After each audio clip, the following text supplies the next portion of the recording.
Since 2021, I've raised concerns about the Biden administration failure to properly vet Afghan evacuees. Director Gabbard informed my office that as of August 2022, approximately 1,600 evacuees located in the United States had ties to terrorism and other derogatory information. That's why I and many others have opposed bills giving blanket approval. Are you aware of what steps your predecessor took to investigate these evacuees? And what steps have you taken to investigate them? And what, if any, national security concerns still exist? Mr. Chairman, I can't speak to the steps my predecessor took, but I will make sure we do a sweeping review and get back to you on that. As far as the Afghan refugees and evacuees, as during my tenure, we are going through the databases to make sure that no known or suspected terrorists enter this country to harm our nation.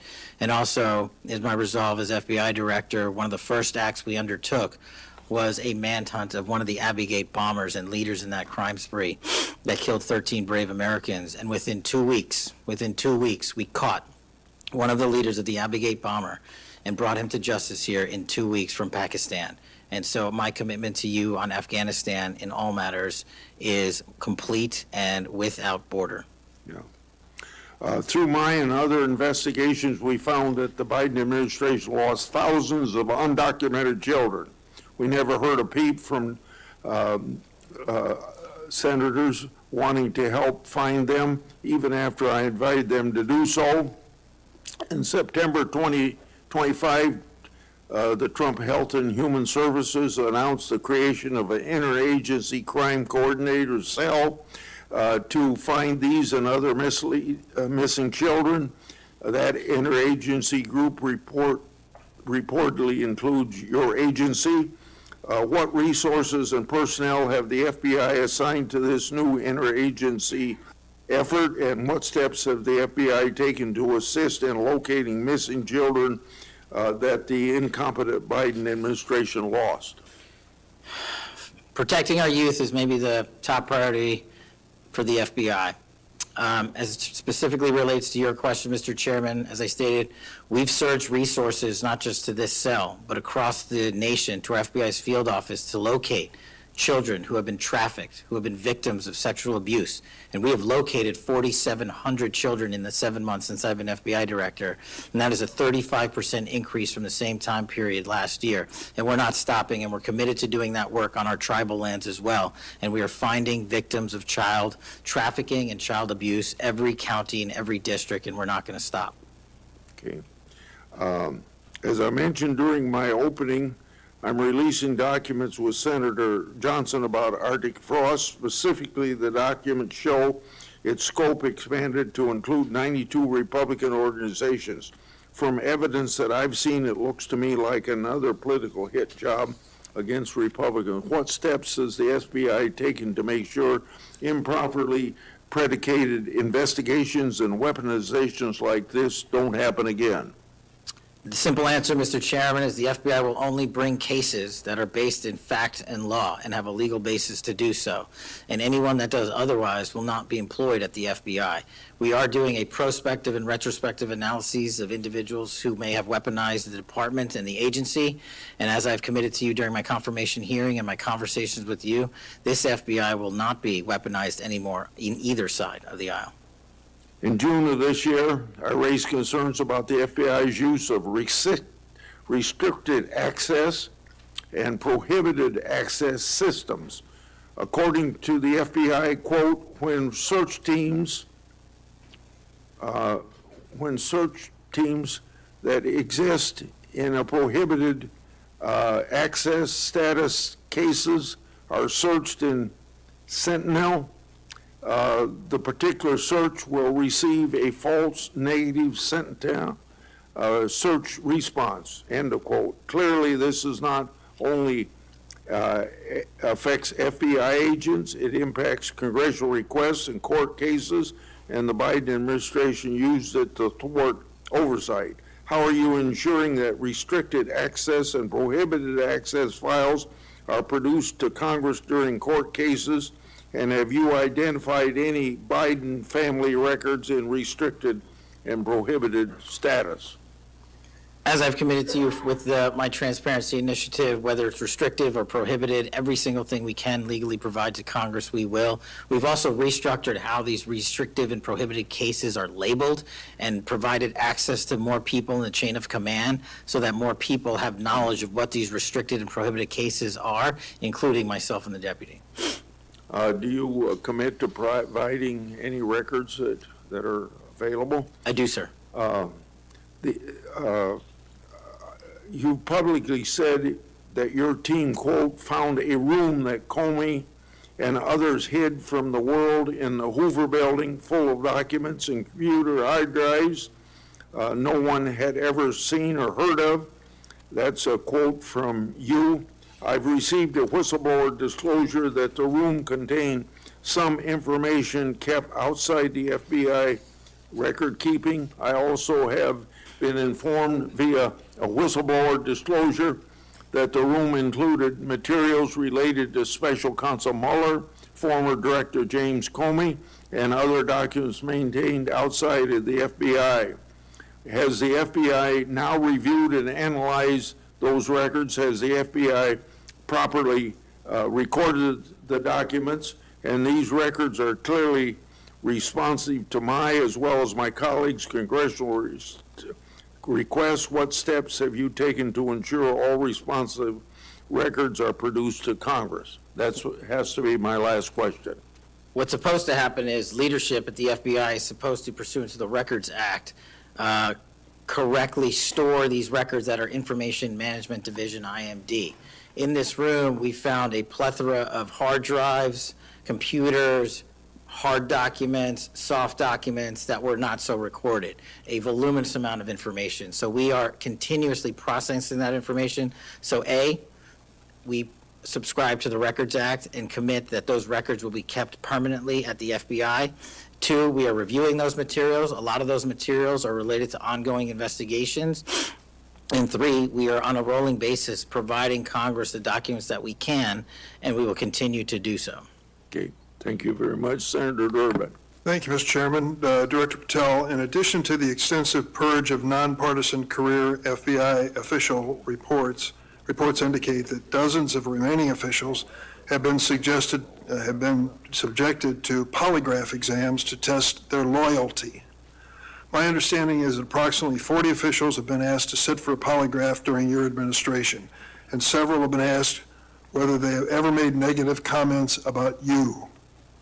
Director Patel, FBI agents pledge their loyalty to the Constitution of the United States, not you personally. What is the basis for requiring polygraph exams of your workforce and asking them if they've made negative comments about you? I don't know what reports you're referring to, Ranking Member, and I reject any reporting that has false information in it, so I'm not going to respond to that. As far as polygraphs go, generally they are always and always have been utilized at the FBI to track down those that leak sensitive information and have unauthorized disclosures to the media, and we will continue to use them to ensure the integrity of the FBI. Did any individual on your senior executive team, the director's advisory team, or who serve in the positions on the 7th floor receive disqualifying alerts on their polygraphs? Senator, I'm not going to get into the personnel discussions that were had on a polygraph. Those are private discussions, and many of them relate to ongoing investigations. Did you or Attorney General Bondi provide any individual with a waiver so they could remain employed after they received disqualifying alerts on their polygraphs? I'll have to get back to you. You don't remember that? No, sir. My priority is protecting the American public, not getting into the weeds of polygraphs. And to have a decent memory when you come before a committee. I'm happy to talk about all the good work the men and women of the FBI are doing, including provided the lowest crime rate in American history. If you want to talk about how to protect the citizens, Chicago has seen a 30% reduction in its murder rate because of the men and women of the FBI. You take credit for that? I'll happily do that. You The take credit? interagency partners and the men and women of the Chicago PD have never been more Include powerful. local law enforcement, please. Have you ever seen my testimony across this country where I always lead with our interagency partnerships with state and local law enforcement? It is the pillar of what I am doing. And on the 7th floor, for the first time time in FBI history, I have installed police officers and sheriffs right on my 7th floor to report to us every day what's going around the country on the street level, because that is a priority of the FBI and is the only way we are going to work. I don't take credit for anything, but I will defend the men and women of the FBI and the cops that help us get it done. You should. Director Patel, to your knowledge, did a whistleblower ever make a disclosure to Attorney General Bondi indicating that the New York field office was withholding Epstein-related records? I'm not familiar with that whistleblower. You know that there was such a whistleblower? I'm not familiar with that whistleblower. In response to the blowback she received, Attorney General Bondi also pushed the FBI to review approximately 100,000 Epstein-related records on an arbitrarily short deadline in March, and the FBI was directed to flag any documents that mentioned President Trump. Nothing came of that review until July, when DOJ and FBI released an unsigned memorandum stating there is no incriminating client list. Why was this July 7th memorandum unsigned? Would you prefer I've used AutoPen? Why was it The unsigned? memorandum had the insignia of the Department of Justice and the Federal Bureau of Investigation, and in our effort to secure transparency for the American people, because the 3 prior administrations had not done so, we conducted an exhaustive search of everything related to the Epstein cases, and we produced what was legally and permissibly able to be produced to Congress and the American public. So And did there you was a congressional did you- subpoena, and we're continuing to do You so. personally direct that investigation so that you would sign such a, Did I personally direct what investigation? of the Epstein records for any reference to President Trump? Again, you are citing reporting that I think is baseless. We conducted an investigation of the Epstein case files pursuant to the direction of the President of the administration to provide all credible information, and we are working with Congress pursuant to a congressional subpoena to turn over all the documents we can. All individuals. Who at DOJ and FBI was responsible for its drafting and conclusions? Many individuals at the Department of Justice and the FBI are There was responsible. no lead person? The Attorney General leads the Department of Justice, and I lead the FBI. So the Attorney General was responsible for that? The Attorney General leads the Department of Justice. Director Patel, much like you, Deputy Director Dan Bongino was a conspiracy theorist who built a lucrative career making inflammatory and unsubstantiated statements about the FBI that would be disqualifying in any administration that cared about nonpartisan law enforcement. For instance, Mr. Bongino called the placement of pipe bombs outside the DNC and RNC headquarters on January 6, quote, an inside job, and went on to say, this was a setup.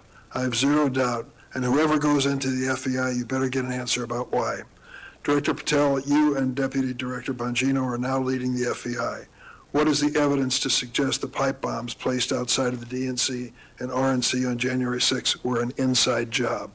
I appreciate the opportunity to discuss Director Bongino's mine record.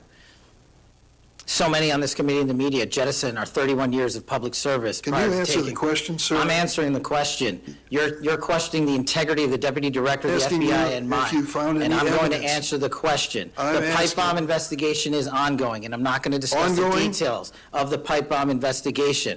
Mr. Bongino was a Secret Service agent for 15 years, a police officer for 5. I served this country in multiple administrations for 16 years. We were also private citizens, and we are now back in government service. And what we have the ability to do is set aside our personal beliefs to deliver the mission of justice for this country, and we're doing it day in and day out. And I find it disgusting that everyone and anyone would jettison our 31 years of combined experience that is now at the helm of the FBI, delivering historic results at historic speeds for the American people.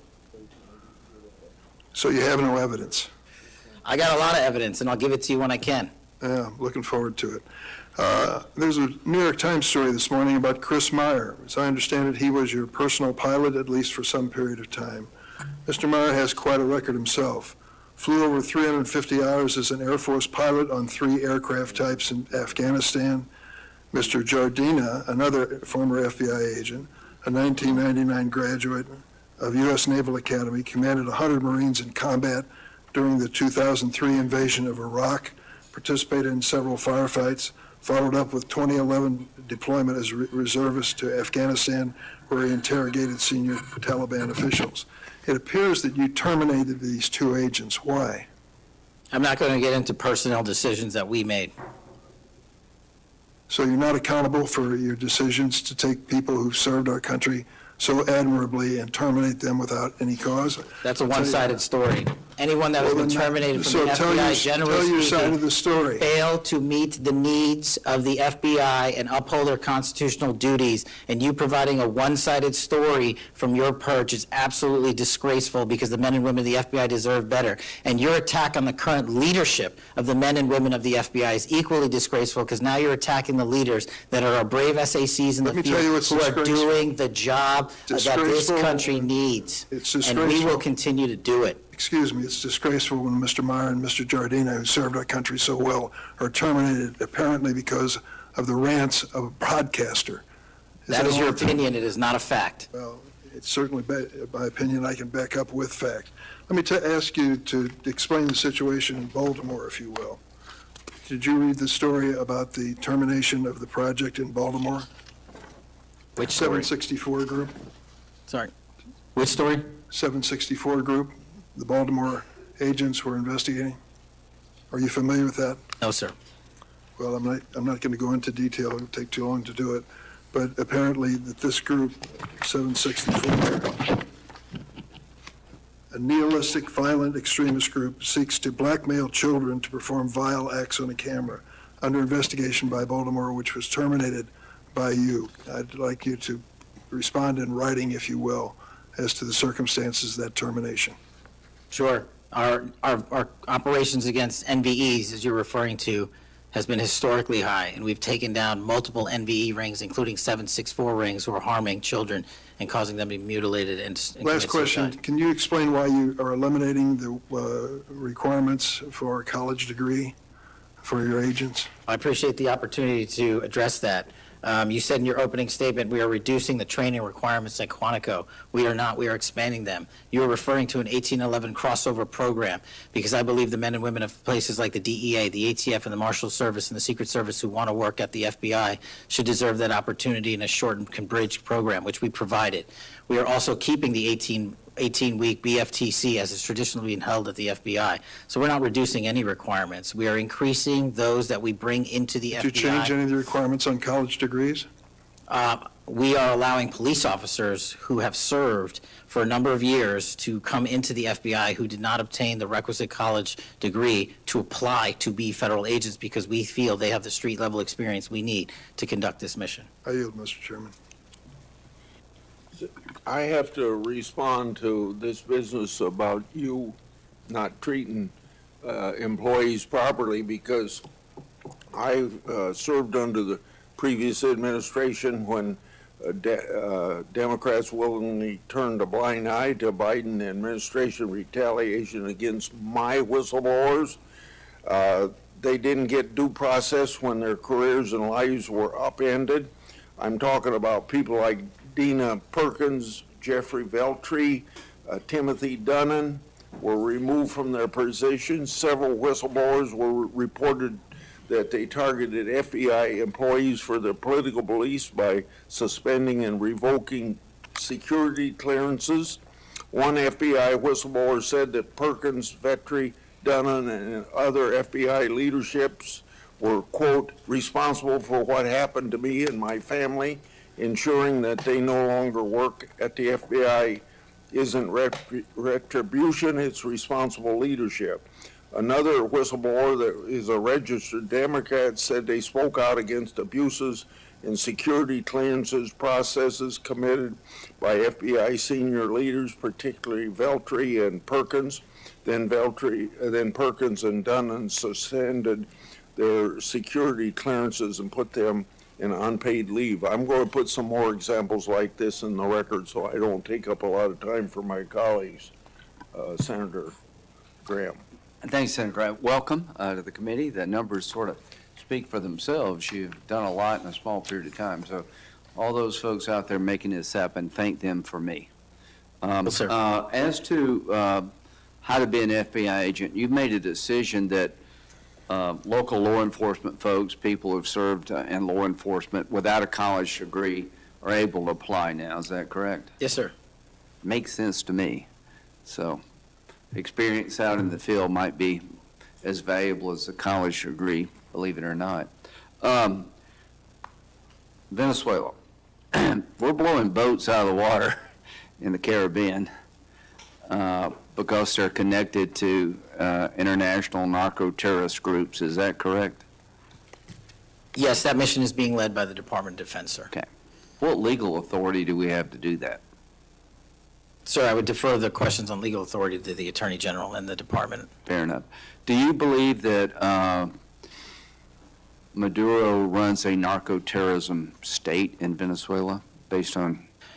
I believe based on the intelligence and prosecutions and investigations we are currently running, a large portion of the cocaine that exits out of South America, its origination point is in Venezuela, and using transshipment points through Haiti, they're using the navigable waterways in the Caribbean to the end state delivery, which is the United States of America, and we will hunt down every single one of those narco traffickers with the authorities. There's we some have. actual indictments of Maduro as an individual for being involved in that. Is that correct? Senator, I think you're referring to the DEA indictment on that Yeah, one. right. So I guess the point is, would it be fair to say that Venezuela is a good candidate to be labeled as a state sponsor of terrorism under U.S. law? Senator, from my perch, we will provide the intelligence necessary for anyone who meets the threshold to be a state sponsor of terrorism, and this administration has I expanded think they are, so we'll be going down that road. China, on a scale of 1 to 10, 1 being nothing, 10 being great, how is China helping with the fentanyl problem here in the United States? Under this administration, we have taken, as I highlighted the Cincinnati case, the precursors Yeah. are the problem. The fentanyl is the end state that kills American Well, citizens. the precursors are made in China, right? They're made in China. And so for the first time in a decade, I had a call with my counterpart in the MPS, the Ministry of Public Services, to attack the precursor chemical companies and have those chemicals Is it labeled. too early to rate the success? We have indicted multiple businesses in China. We've also cut off the transshipment points of those precursors.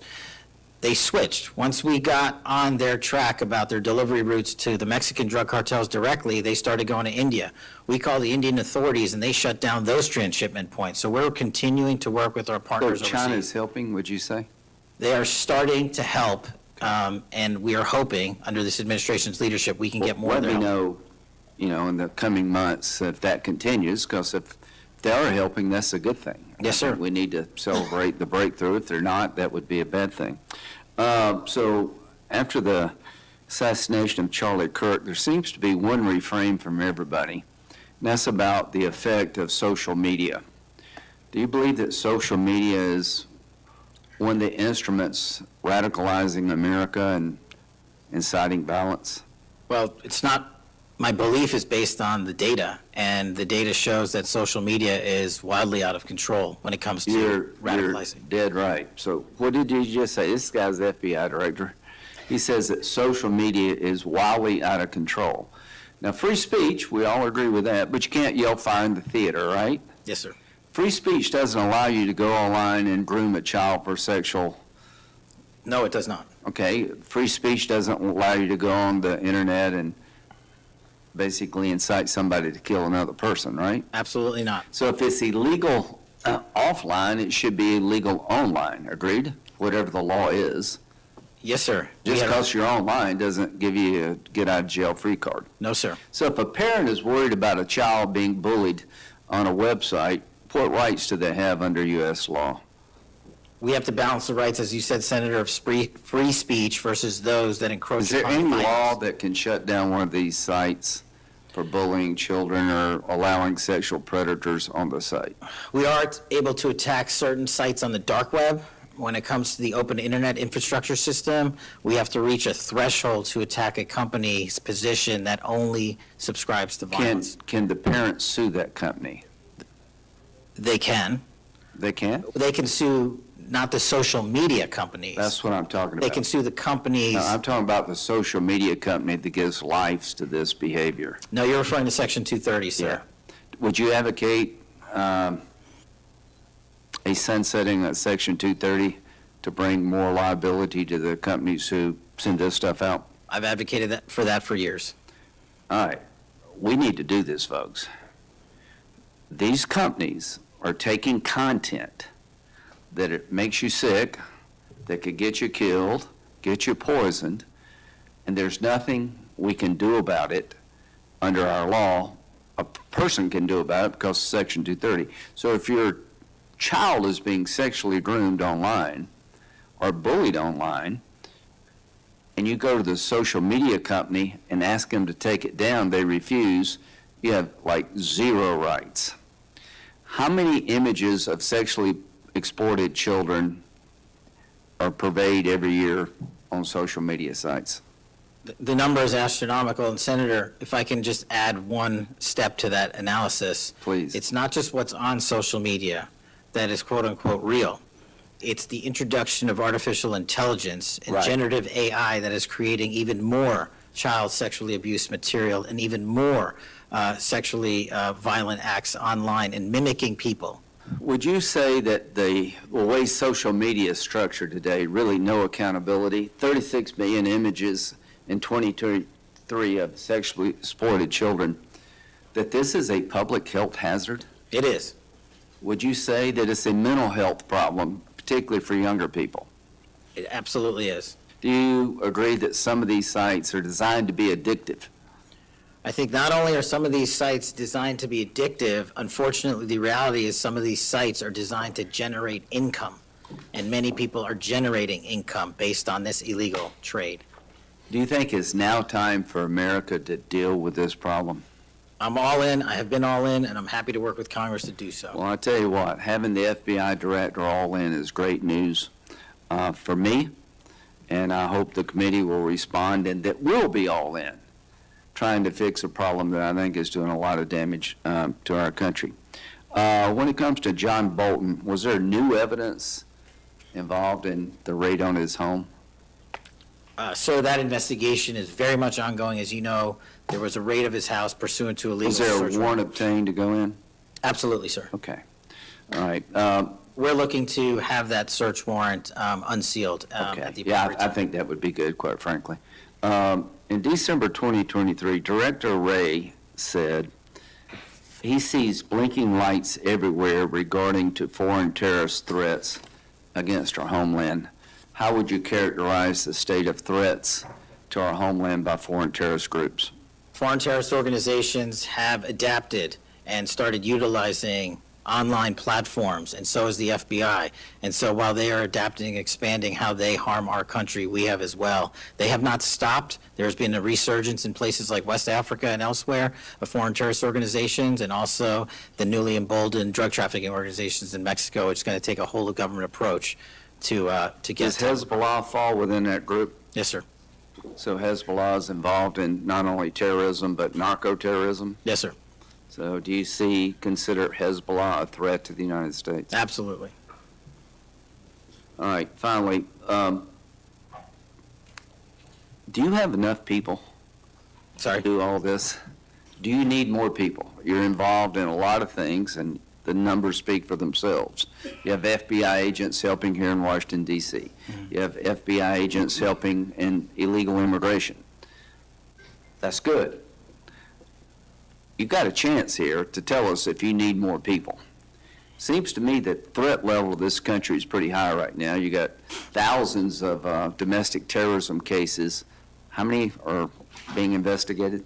I think 3,500 off the top of my head. 3,500, okay. Anyway, it seems your plate's pretty full. I would urge you to get with your people, and if you think you need more people, now's the time to do it. It would be a shame to miss an opportunity to plus up the FBI if the threats justified it. Will you look? I will look, sir. Okay, but are you comfortable you have enough people right now? Right now, I'm comfortable with the reallocation of agents and personnel outside of Washington, D.C., and plussing up states like South Carolina in double-digit numbers, Okay. and I'll get back with my team on this one. Thank you for your service. Senator Whitehouse. Boy, is my timing good. It is very good. Director Patel, welcome. Thank you, sir. When you were here for your confirmation, we talked about your so-called enemies list. It appears to me that there have been adverse actions of various kinds taken against about 20 of the 60 people on your enemies list. You've been in office for 7 months. At that rate, you've got 14 months until you've hit all 60. Can you explain that? Again, that is an entirely inaccurate presupposition. I do not have an enemies list. You can continue to characterize it as you wish. The only actions we take, generally speaking, for personnel at the FBI are ones based on merit and qualification and your ability to uphold your constitutional duty. You fall short, you don't work there anymore. Well, there was a list. You don't like it to be called an enemies list, and it had about 60 names, and about 20 have had an adverse action. So those are, I think, pretty clear facts. Let me move on to your grand jury testimony, which we also talked about when you were here. I think you indicated that you understood that a witness in the grand jury is free to discuss afterwards whatever they told the grand jury. And you then went on to suggest, saying, I can't go into court orders granted by the D.C. District Chief Judge, and you want me to violate a court order. In those remarks, you fairly plainly suggested that there was a court order of some kind that somehow restricted or limited your ability to discuss your own testimony to that grand jury. Since then, that chief judge that you mentioned, Judge Boasberg, has written, and I'm quoting him here, Federal Rule of Criminal Procedure 6E allows witnesses like Patel to divulge the contents of their testimony, meaning that nothing was preventing him from doing so before the committee. Can we confirm here today that there is no court order of any kind that limits your ability as a witness before the grand jury to discuss your own testimony to that grand jury? We can confirm that pursuant to my action, that grand jury testimony has been released, the transcript.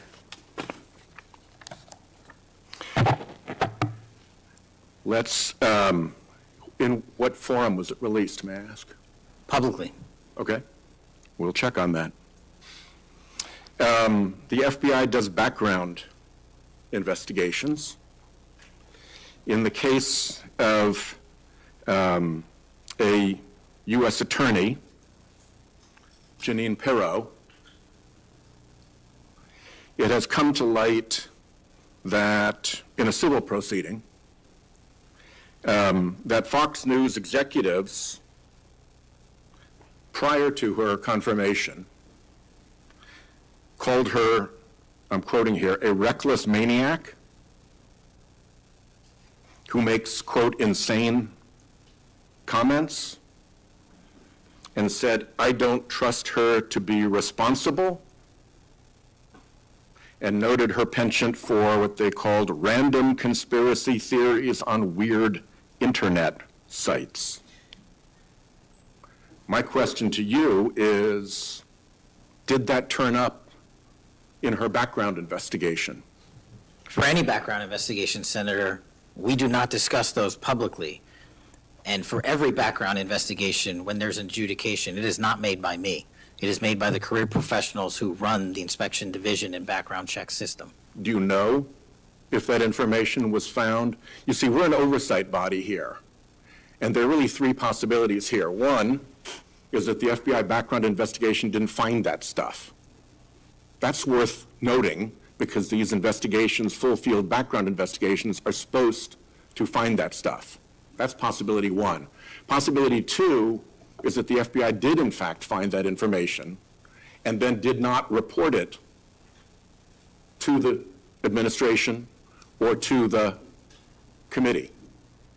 And the third is that you found it, you reported it to the administration, and they went ahead with her nomination knowing that she had been described as a reckless maniac who made insane comments, who wasn't trusted by colleagues to be responsible, and who had a penchant for random conspiracy theories on weird internet sites. Are you saying that this committee does not have any authority or reason to look into which of those things is true? This committee can look into anything it wishes. I'm telling you that the background investigations that are done by the HRD division are done by career individuals. They do not report the details of those to me. They adjudicate those independently and individually. That's how it's always been done. What happened during the pause of FBI background investigations that was alleged in the complaint against you and the FBI by the FBI agents who were terminated? On February 12th, Emil Bovee directed the FBI, quote, to pause any FBI background investigations of Trump nominees until Patel was confirmed, which happened on February 20th, is the general description of what they alleged. Why, do you know, were background investigations paused? Was it so material like this could be scrubbed out of them? And have they been resumed without that pause fully and normally after your arrival on February 20th? I can speak to the time period since I got there. Background investigations have been ongoing across the board at the FBI. Why was the pause, do you know? I was not there. Wasn't explained to you when you got there? Oh, by the way, boss, they've had an 8-day pause on background investigations. You think that would be something that would be explained to you at some point? Again, I leave it to the men and women at the HRD division to run background investigations. I do not interfere with them. I get that. But what I don't get is whether you were told about that pause, and why would you not be told about that pause? I don't recall that, sir. All right. The allegation also relates that part of the employee review of senior staff was whether or not they voted for Kamala Harris in the 2024 election. Since when is who you voted for a proper question for agents to be asked?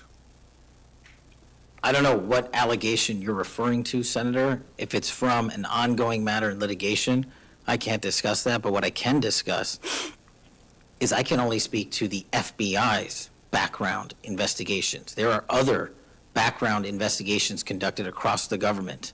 I can only speak to mine. So just to clarify, I'm not talking about the FBI full field background investigations. I'm talking about internal employee reviews for promotion, for termination, for job actions of various kinds. And my question to you is it now the policy of the FBI to ask agents who they voted for, and since when is who agents voted for a proper question for the FBI to ask? Taking those in reverse order, it's not a proper question, and it's improper to allege that I'm doing that. And also, at the FBI specifically, under my leadership, we do not ask who you voted for. And just one correction for the record, if I may, Senator, it's Security Division that runs background investigations, not HRD. Okay. I'll accept that correction. And in the event that we cannot locate your grand jury transcript, just expect a question for the record that will give you the chance to either provide that transcript again if it had been previously provided, or to make the statement that Grand Jury Rule 6E allows you, to the best of your recollection, truthfully, about what it is that you told that grand jury. Do you understand that? That's why I wanted the transcript released, and we'll get it to you, sir. Thank you very much. Thank you, Chairman. I think I want to take an opportunity when we hear about your political weaponization to remind my Democratic colleagues that what's happened the last decade, federal law enforcement, intelligence community, even when Trump was president, has thrown everything at him. They've even gone after his associates and Republican Party organizations. One investigation after another, one prosecution after another. I use examples you've heard me already say today: Crossfire Hurricane and Arctic Frost. These were all built on defective foundations of political bias. And then we released the Clinton Index and the Durham Index and the FBI's failures to investigate. So I've been acquainted with this because I've been trying to get to the bottom of it, and we had to get a new FBI director to get all this information, Senator Cornyn. Director Patel, welcome. Thank you for your willingness to serve in this very challenging position. How many people work for the FBI today? Approximately 36,500, give or take. I've always wondered whether an organization that big and that diffused all across the nation was actually capable of being managed. Have you experienced any surprises in terms of the, as the director, in terms of your management of the organization? In my experience, Senator, the leaders in the field are supposed to lead. So we have empowered and we've changed the structural operation of the FBI to empower SACs in the 56 field office, 55, 56 come 1 October, to lead the mission. We've also empowered the respective assistant directors and operational directors to lead the mission. That is how you manage 36,500, 37,000 people. No one or two people can do it. And that's been the transition, is the power structure is being pushed out to the field operations. It sounds like a very practical way to approach it. And how is morale? Morale, when I travel around the country, in my experience, has never been higher. The FBI and the police officers that we work hand in glove with across this country are excited to do the work. And the stats that I'm citing are no achievement of mine. The stats that I'm citing in the 7 months that I've been there, such as a 42% increase in cyber arrests alone this year, is because the men and women at the FBI have been empowered in the field. They want to do the work. They're getting the opportunity to do the work. And with our great partners in the respective states like Texas, and where we just returned a top 10 most wanted fugitive in Cindy Singh, are getting the ability to make those prosecutions a reality. By the way, Senator Durbin was asking about polygraphs. Aren't polygraphs a standard part of the standard test given to people with security clearances across the intelligence community They are. as a condition to maintaining your security clearance? I believe they are.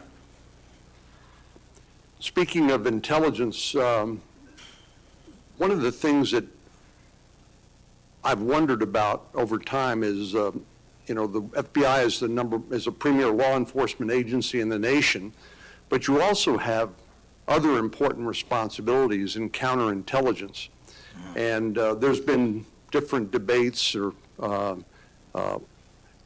people wondering whether, including me, whether that's an appropriate role for the FBI to play. And I guess the most challenging part of that is if it's not at the FBI, where would it go?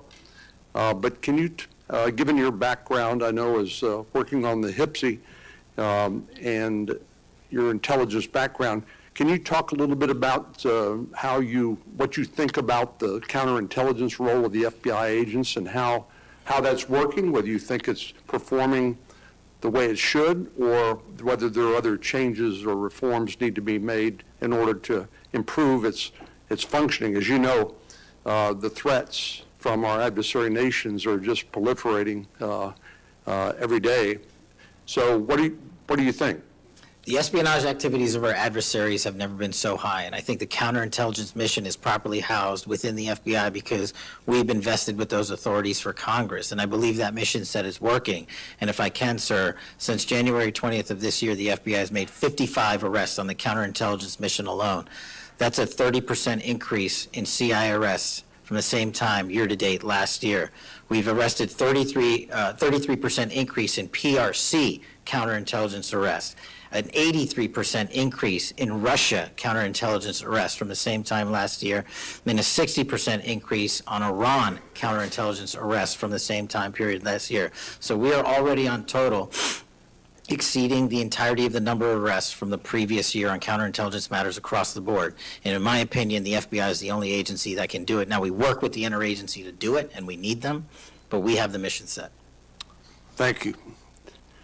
You know, sometimes I wonder whether we sort of repeat the way we do things because we've always done it that way. And I'm getting up to, building up to this issue of the narco trafficking and what President Trump has ordered the Defense Department to do in terms of to take out some of these transnational criminal organizations that are importing poison into the United States and responsible for killing tens of thousands of Americans, maybe hundreds of thousands of Americans over time.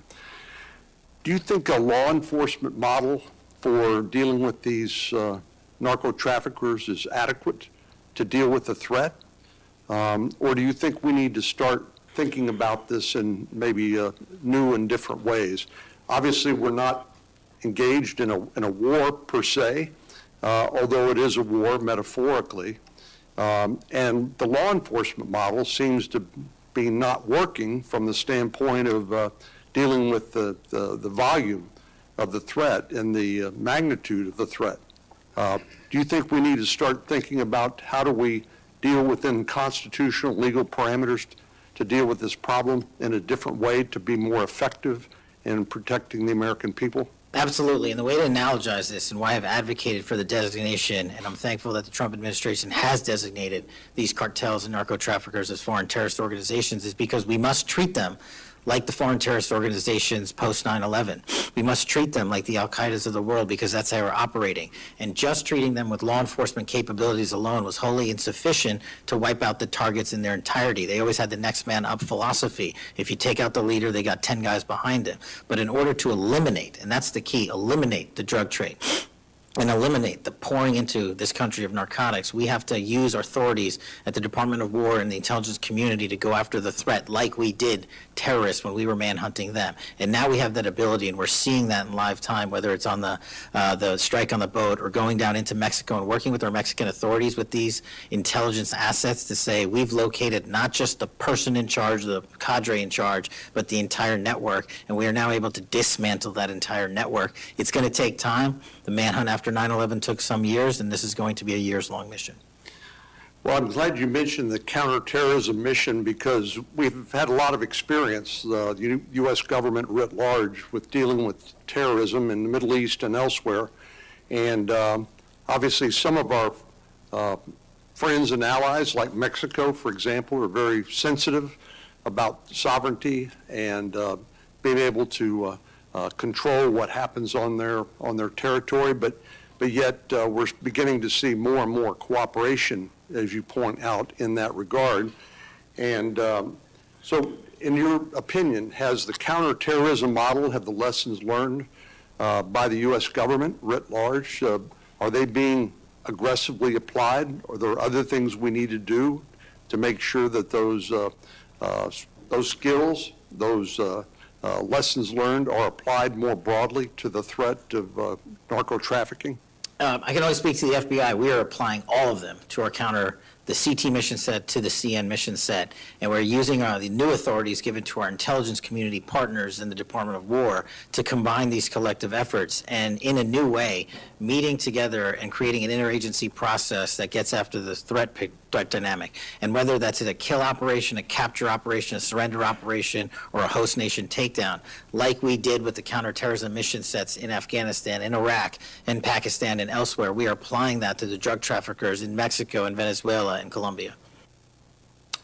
Thank you very much. Thank you, Mr. Chair. We have seen too much political violence in this country. We all know that. Just last week, Director, your friend Charlie Kirk was gunned down on a college campus. I'm sorry for your loss. In Minnesota, only 2 months ago, a madman took the life of my friends, Melissa and Mark Hortman, shot Senator John Hoffman and his wife Yvette a combined 17 times. And evidence indicates that he would have killed a lot more if law enforcement hadn't intervened. Just last month in my state, we were again shook to the core when little kids were shot down through stained glass windows in Annunciation Catholic Church in Minneapolis. And while the victims weren't politicians in this case, they were 6-year-olds and 8-year-olds, the manifesto that the shooter left behind was political. But in the words of your own federal law enforcement, this person was an all-purpose hater. Went after blacks, Hispanics, the president, Muslims, Jews, nearly everyone. And this happened during the first Mass of the year for these kids. They were excited to see their friends, meet their new teachers, and 2 children, 8-year-old Fletcher Merkel, 10-year-old Harper Moisky, were murdered. 21 other people injured, some of the kids, 18 kids, severely. Fletcher was just starting 3rd grade. He loved his family, his friends. He loved fishing and cooking. In his dad's words, any sport he was allowed to play.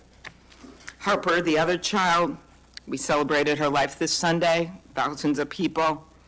Her parents described her as bright, joyful, and a deeply loved 10-year-old whose laughter, kindness, and spirit touched everyone that she knew. We've heard the words of young children who were saved because 12-year-olds laid on top of them, or a kid with disabilities who was paralyzed, whose teacher pulled him out of the wheelchair, threw him under the pew, and laid on top of him. We do thank the local FBI director and the local U.S. Attorney's Office for their work in both of these cases, the Hortman case and this. But I did want to focus on one local law enforcement moment that I'm not sure has made with all the news going on in Minnesota. When the first 911 call, and you've heard about other places where this waited and waited, the first 911 call was made at 8:27 a.m. The first officer was on the scene just 4 minutes later, local Minneapolis police, at 8:31 a.m. The Chief O'Hara, shared with me the actual numbers. Listen to this.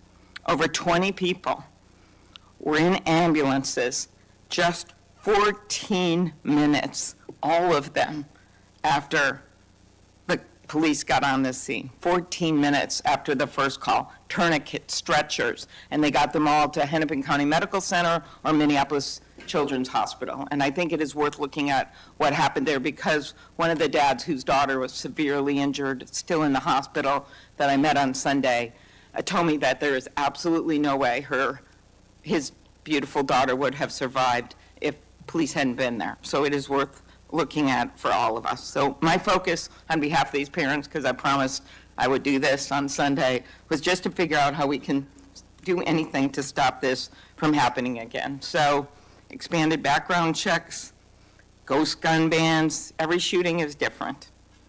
Raising the minimum age to purchase an assault weapon, even if we're not going to ban them, I favor banning them. But that's one idea that's out there when so many of these shootings are people who are 18, 19, 20, 21. The one at Annunciation Church was 23. Both shooters in Uvalde and Buffalo had just turned 18 when they purchased the assault weapon ban.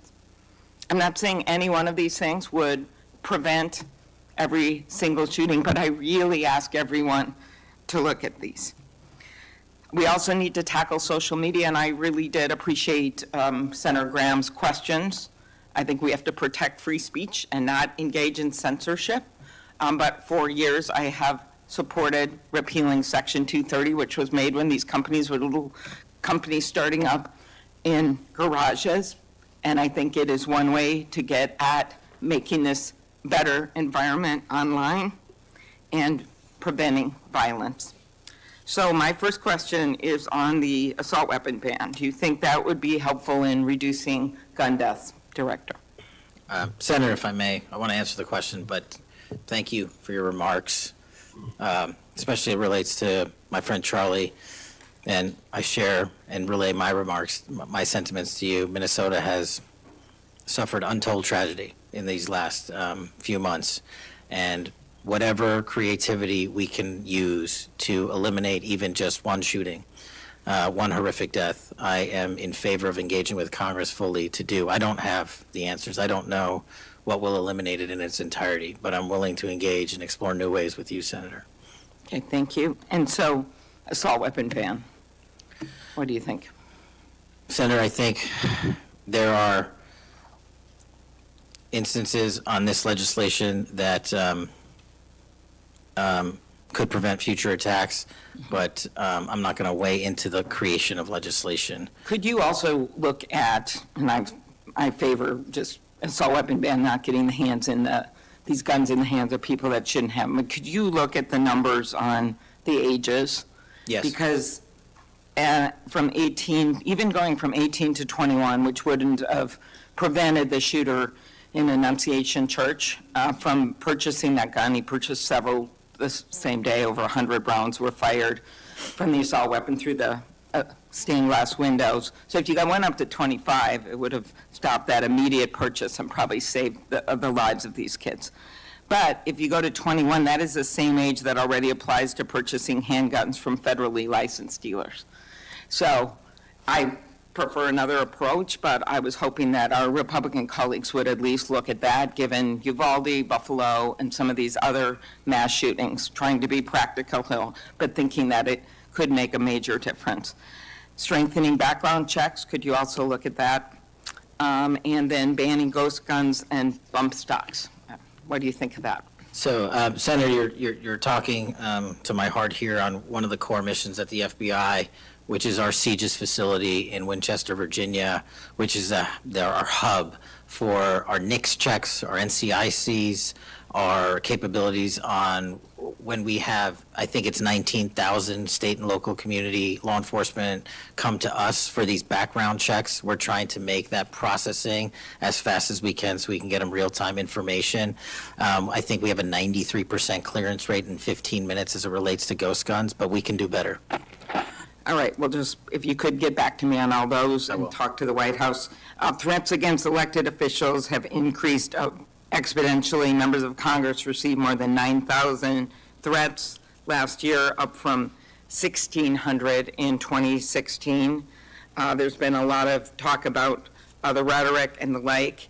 And if we want to move forward on things like Section 230, or even look if we can do anything on guns, I do think we're going to have to be honest about this all-purpose hater issue, and it has bothered me, this thing, we're going to go after this group, we're going to have to go after this group. I just want to, for the record, show that the murder of Speaker Hortman and her husband, it was Democratic lawmakers on his list.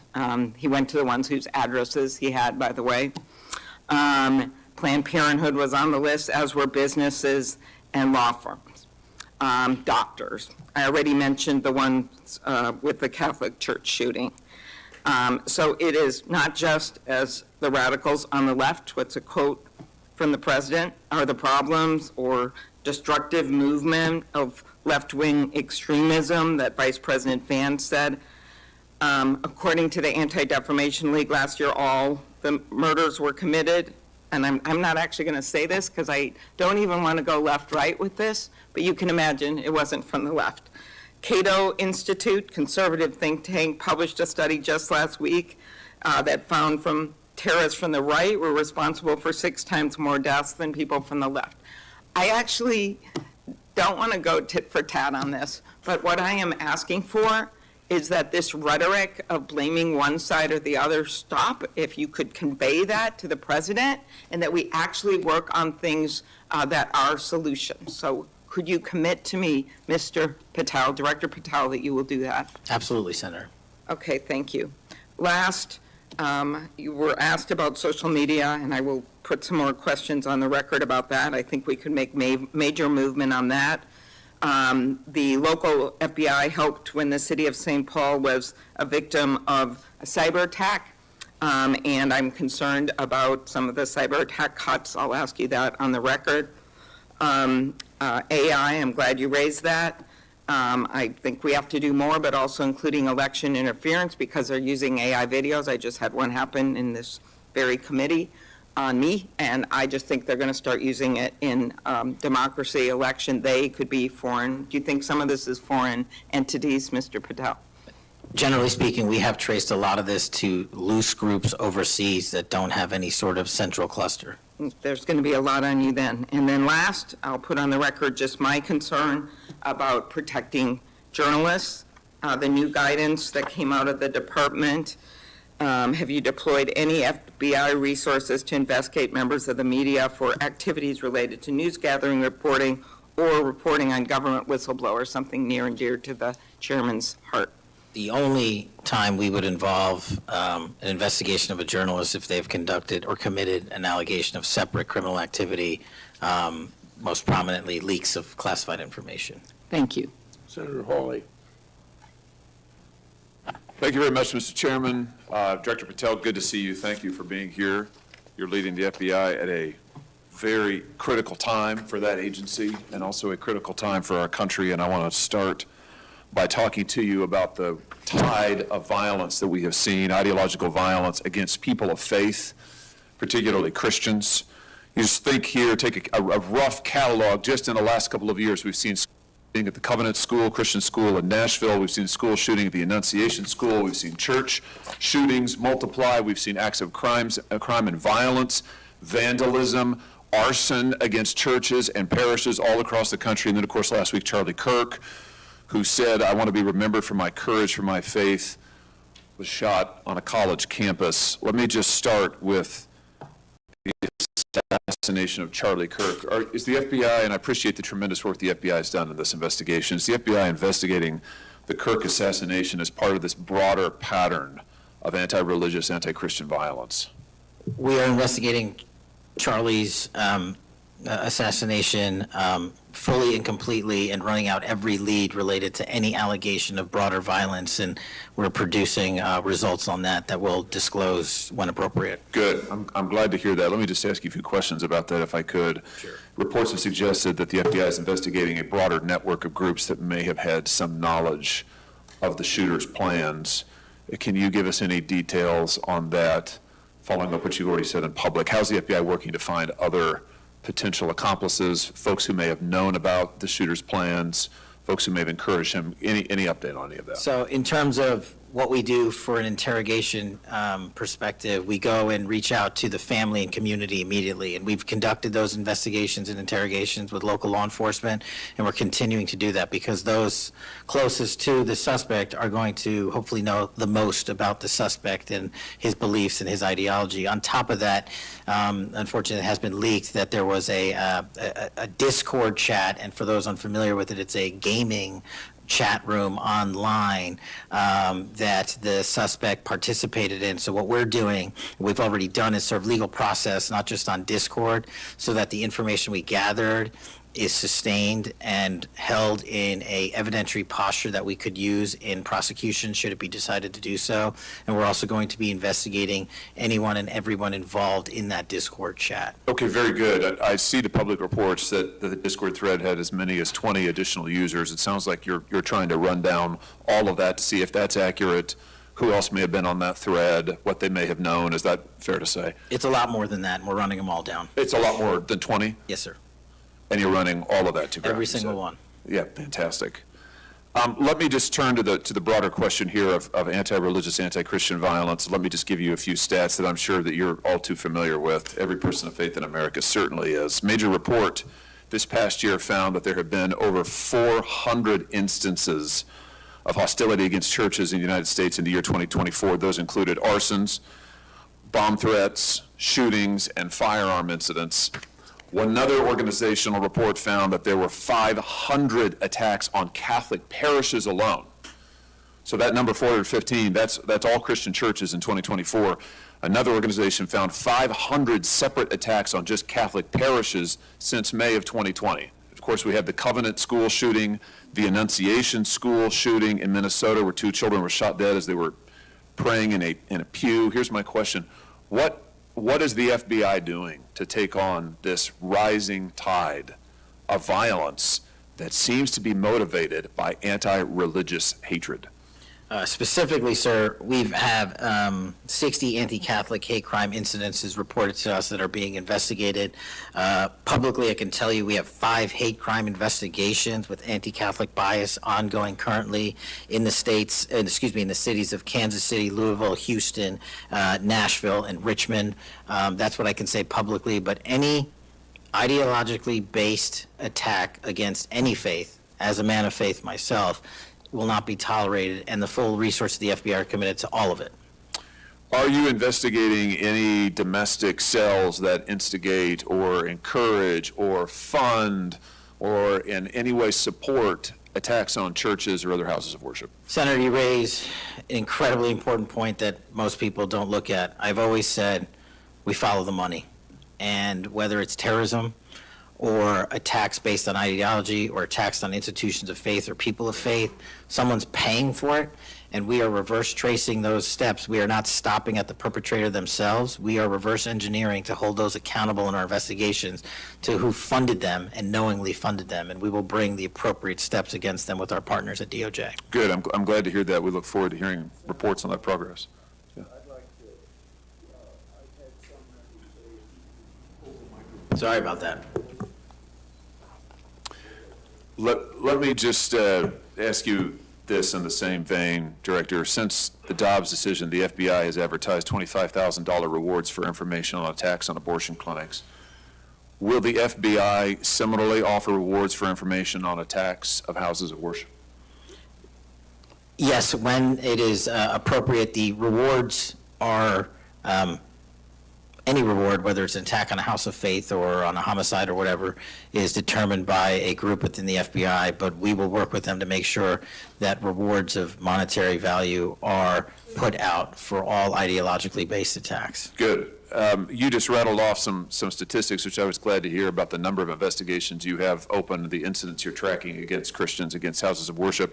Let me just ask you if you consider designating a senior official as a liaison to houses of worship, to Christian and other religious organizations, to publish metrics on investigations and arrests related to church attacks, church threats, vandalism, arson, et cetera. Will you set up a system for liaising and then reporting so that everybody can see, this committee and the public can see just how many attacks we're talking about, just what the level of threat and violence is and what the FBI is doing to combat it? Senator, you're speaking my language. The private-public sector partnership on this specific issue, just like the other ones we've talked about, is equally transformative to finding those involved in these criminal activities. And with your assistance, I would ask you if you're able to identify someone who's an expert in that area, we will work with them. We will take their information because as great as the FBI is, we're only as good as the information we can get, and we don't have the reach that the private sector does in some of these areas. Very good. Happy to help on that. Let me ask you about something specific to the FBI, because sadly, as you know, the FBI, when it comes to anti-religious animus, has been part of the problem before you got to this agency. And I know that you remember the infamous memo generated by the FBI that attempted to recruit informants in houses of worship, in particular in Catholic parishes. Your predecessor testified when this information, I just want to reiterate, this memo became public because of a whistleblower. It was not turned over to this committee. It was not disclosed to this committee. In fact, we were told it didn't exist, and then a whistleblower published it, showing that indeed the FBI had recruited informants, attempted to, into Catholic parishes. Your predecessor then testified, sitting right where you are today, he testified that this, I'm going to quote, was a single product by a single field office, end quote. That was a lie. Because we then had additional whistleblowers come forward and say, no, actually, multiple field offices contributed to the drafting of the report. And indeed, there was a second anti-Catholic memo that the FBI generated, and indeed, those memos were distributed to over 1,000 FBI agents across the country. You know all of this. You and I talked about it when you were here for your confirmation hearing back in January. I just want to follow up and see, have you been able to determine how this memo got written and distributed? How is it that the Federal Bureau of Investigation came to be recruiting informants in Christian churches in this country? Senator, we did dig in, and we are doing our investigation simultaneously with Congress. And just to put it in perspective, we've provided 700 documents on the Richmond Catholic memo specifically to this committee, whereas my predecessor provided 19 pages. And not only that, but we looked into how the source recruitment structure at the FBI was conducted during this time, and we made adjustments and permanent fixes to ensure that sources are not put into houses of worship unless there is an actual ongoing criminal or international terrorism threat. We will not use sources at this FBI to investigate and cull information just for the sake of culling information in houses of worship. Has anybody been fired for this? There have been terminations related to this and resignations. Good. There need to be, because if this is going to be standard at the FBI. Nobody can trust the FBI. You want to talk about violating the First Amendment? This has got First Amendment violation written all over it. It's one of the most revolting chapters in the FBI's history. And considering what we're seeing more broadly in terms of the acts of violence against people of faith, this has absolutely got to end, and the FBI has to lead the way. So I count on you to do that, Director. Let me just, in the minute or so that I have remaining, let me just shift gears and ask you about something else you said earlier. You said that protecting our youth is maybe the FBI's top priority. It's great to hear. Let me ask you about the role of AI chatbots in that, which you've talked about a little bit already today. Are you investigating any cases of AI-generated child sex abuse material? You issued a PSA earlier this year warning that synthetic child sex abuse material, it's where the AI generates it using maybe a real kid's image, but then generates sex material, sex abuse material.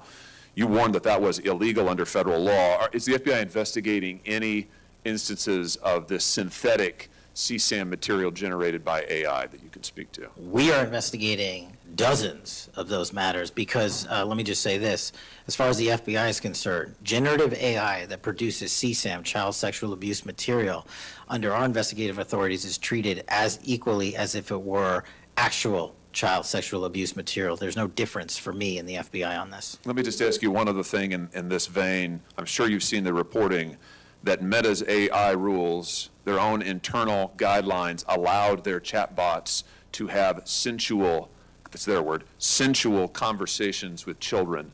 We've had instances, multiple instances of children, minors, taking their own lives at the behest of chatbots that instructed them with specificity on how to do it. What's the FBI's role here in investigating what is going on with these chatbots, with these AI companies encouraging? I mean, listen, if an actual person did that, we would say that's grooming. We would say that's child abuse. These companies are doing it. Their own guidelines allow it. What can we do about that? You're referring to NVE, nihilistic violent extremism, and 764. It has been made a priority of the FBI because they are targeting children, and these chatbots and these generative AI are getting coupled with actual humans who are using them and releasing them because they can do the work faster and quicker than humans can and get into spaces like social media where humans have a difficulty in engaging. And what we're doing is treating any extension of generative AI as the criminal themselves. And we have, I think, I've got to get the number back to you, but over 1,000 investigations related to NVE. We've had numerous takedowns and arrests of 764 individuals. And we are educating, this may be the most important part, I'm directly engaging with the social media and media companies, the internet service providers, to find a way to shut down. There's nothing I can do at the FBI to force them to shut it down, but work with you in Congress to find a way to work with our partners to get that shut down permanently. Thank you. Senator Coons. Thank you, Chairman Grassley. Thank you, Chairman, for calling this hearing. I'm grateful we're continuing this committee's long tradition of oversight, and in particularly today, oversight of the FBI. Director Patel, thank you for being here. There's a number of issues I hope that we can speak to. I want to start by reading something you said to me during your confirmation hearing under oath. I have no interest, no desire, and will not, if confirmed, go backwards. There will be no politicization at the FBI.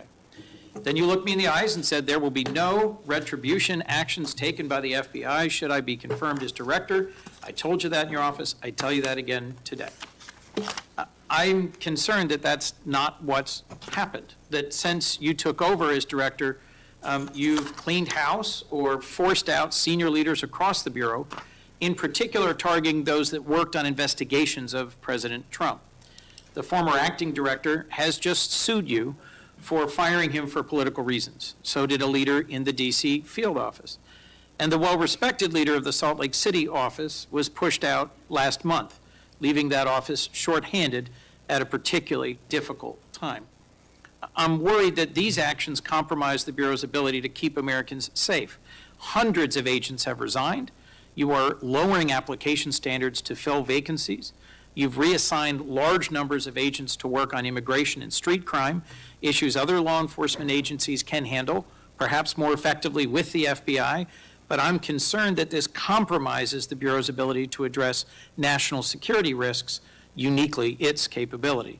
In fact, you've shut down the Office of Integrity and Compliance, which makes sure that agents act in a lawful and ethical way, and reassign staff away from domestic terrorism investigations exactly at a moment I think we are all concerned about it. I also have to ask, you came before the Appropriations Committee in May and told us you wanted a $500 million budget cut for the FBI, literally an effort to defund the police. I am grateful for the work of the men and women of the FBI. They've done great work this year in Delaware, partnering with the Dover Police Department to support human trafficking victims, partnering with the Middletown Police Department on armed robbery and carjacking. And it's urgent, I think, that we fix the direction and the prioritization within the FBI. And I wish we could focus on those efforts today. But I'm seeing an FBI leadership more focused on social media clout and on political revenge than on fighting crime. Director, have you ever ordered that an FBI employee be terminated because he or she worked on an investigation into President Trump?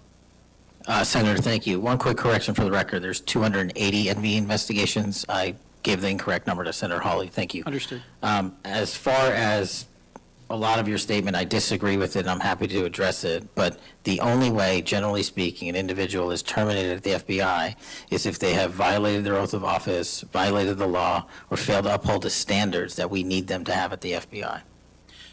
So those who say that they've been fired because of working on investigations into President Trump are lying or misrepresenting? Well, those matters are alleged in litigation, which is ongoing, so I can't comment on those specifically. Could you comment on why you fired former acting FBI Director Driscoll?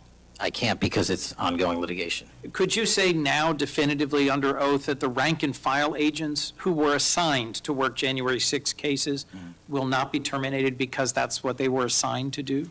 I've said it before and I've said it again. Your case assignment, as I was given case assignments when I was a young prosecutor, does not dictate your career or your termination. Thank you.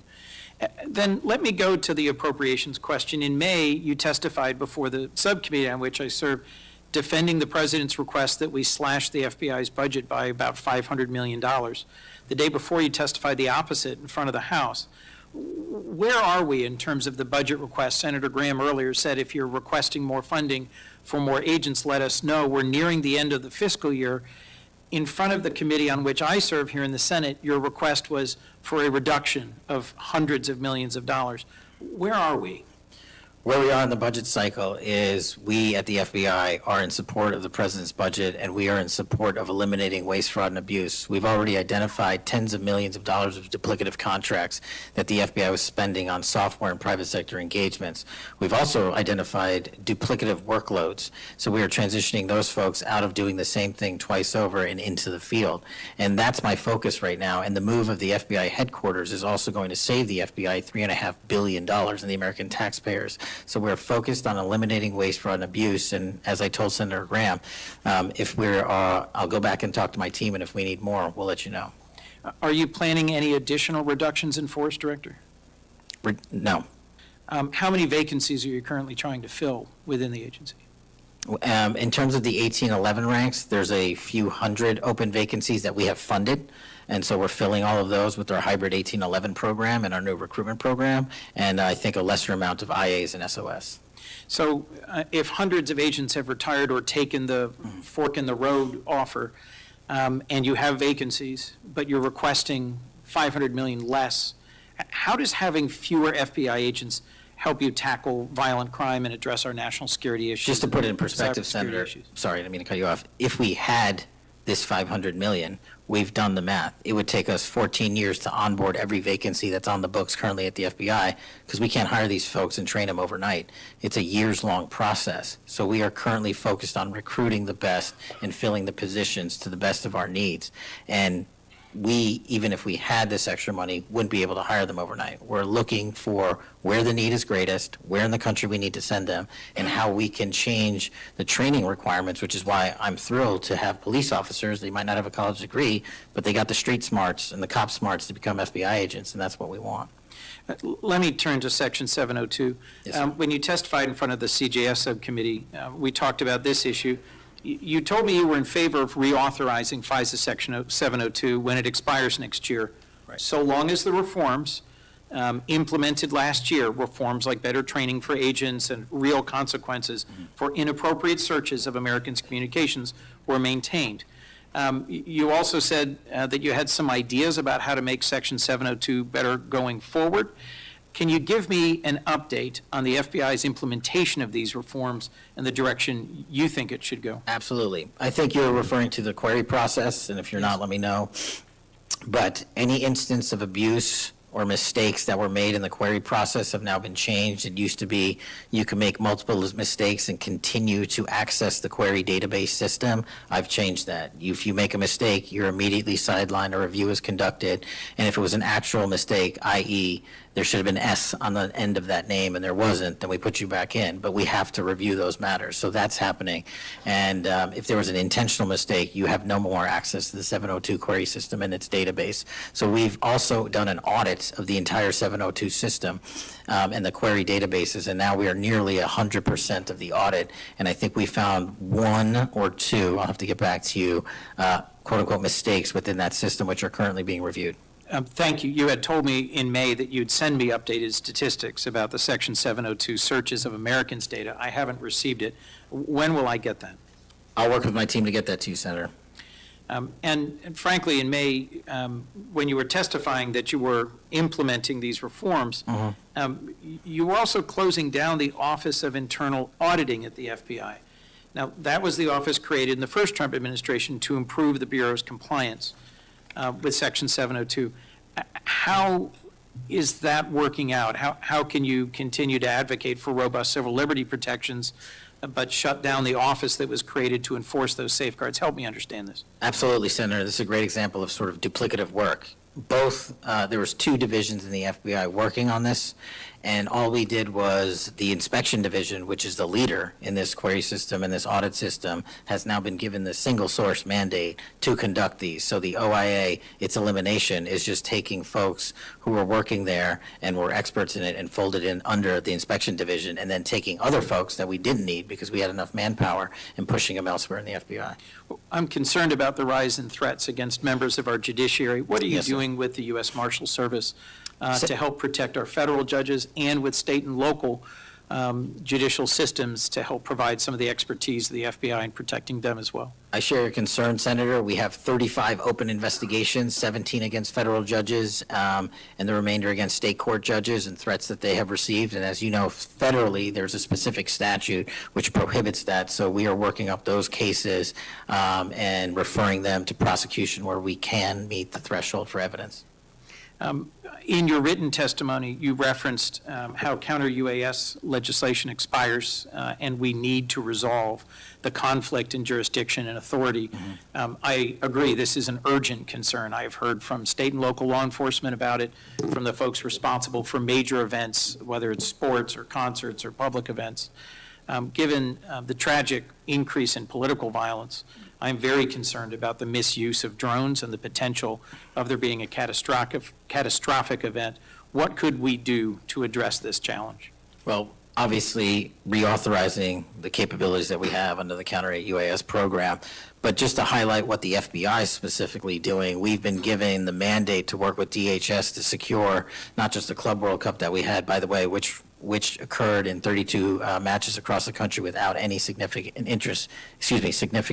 incident, which we're proud of, and we're taking that model for the next World Cup and also the Olympics. But the reason I bring that up is because we pushed out our counter-UAS programs to address the security needs, and that's where our focus is on events like that.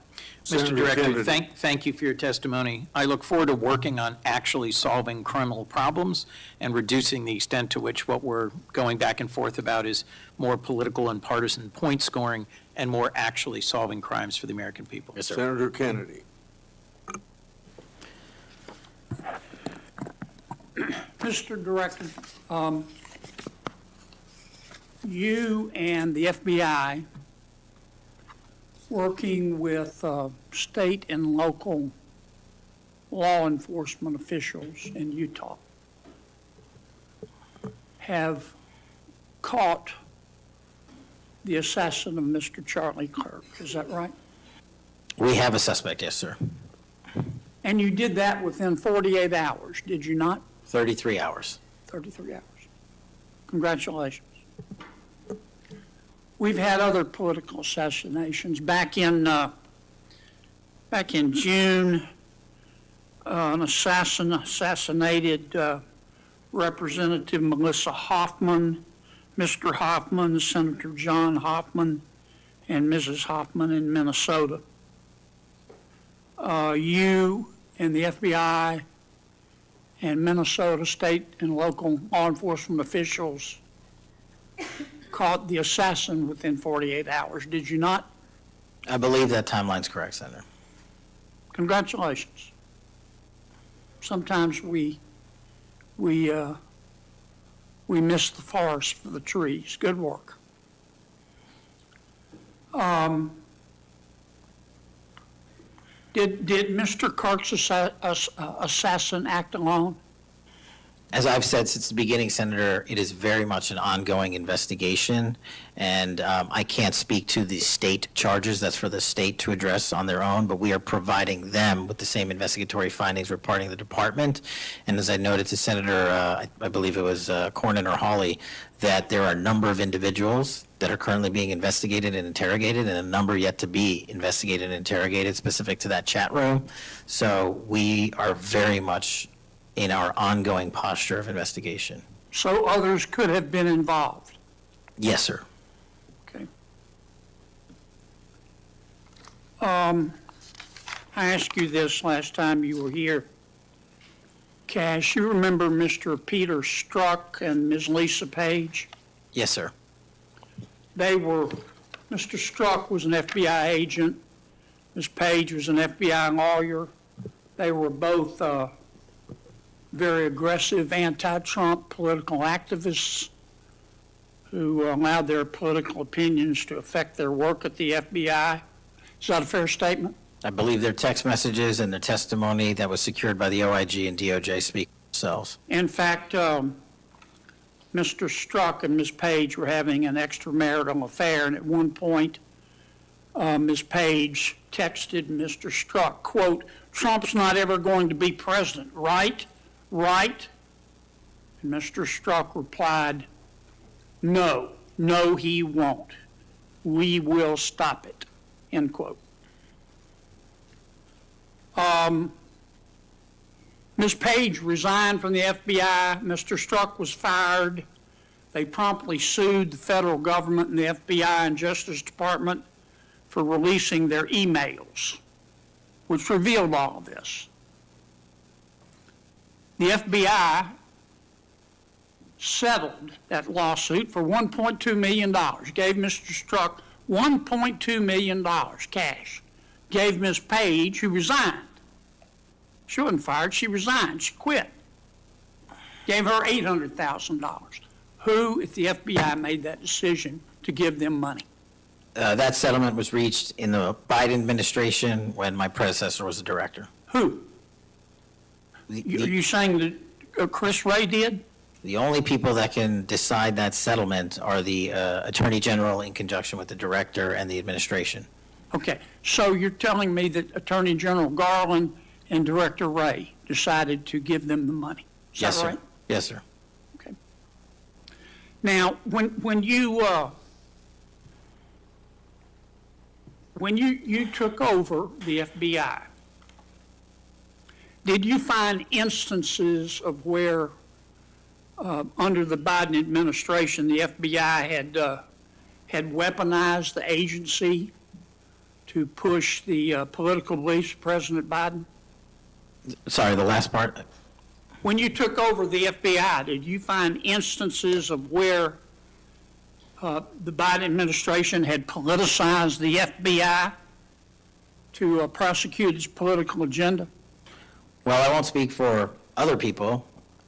Haven't been a target of that weaponization, haven't been a staffer on the House Intelligence Committee, having had the Justice Department weaponized against me for making the findings and leading the investigation of Russiagate. I know what that feels like, and that's why as the FBI director, I'm committing to not ever have that ever happen again, but I'm also committed to fully investigating what was done, and that matter is still ongoing. So I take it your answer is yes. Yes, sir. And you're firing those people, is that right? Anyone that politicizes their job at the FBI will not work at the FBI. Okay. You've heard some of my colleagues either implicitly or or otherwise suggest that you have politicized the FBI to prosecute the political beliefs of President Trump. Is that true? I don't know how that can be true when the stats that I cited, to include the 23,000 arrests, 6,000 weapons seized, 1,600 gang and criminal enterprise organizations, 4,700 children found and rescued, more enough fentanyl seized to kill a third of America. The men and women of the FBI are now on an apolitical mission, and this is why the numbers are historic in 7 Have you months. fired people because they voted for Vice President Harris? I don't ask people who they vote for, and neither does the FBI. Okay. But you've given people polygraphs, have you not? Many people in the FBI take polys. The FBI does that all the time. Yes, sir. Does it not? Yes, For a sir. long time, is that correct? Decades. All right. I want to ask you about the Epstein files. Have you seen the Epstein files? I have not reviewed the entirety of it myself, but a good amount. Would it be fair to say that Mr. Epstein trafficked young women, including, in some instances, minors, for sex to himself? That was specifically the allegations in the 2018 indictment in the Southern District of New York. Okay. Who else did he traffic these young women to? In terms of what the investigation, again, going back to 2008, Mr. Acosta, who limited the investigation and limited the search warrants and limited the parameters of the investigation, the only thing we are able to speak to publicly, because he was given a non-prosecution agreement by Mr. Acosta, is that first time period from, I believe, don't quote me on this, 97 to 2001-ish. And then when the Trump administration courageously reopened it. Excuse me for interrupting, but I'm going to run out of time. You've seen most of the files.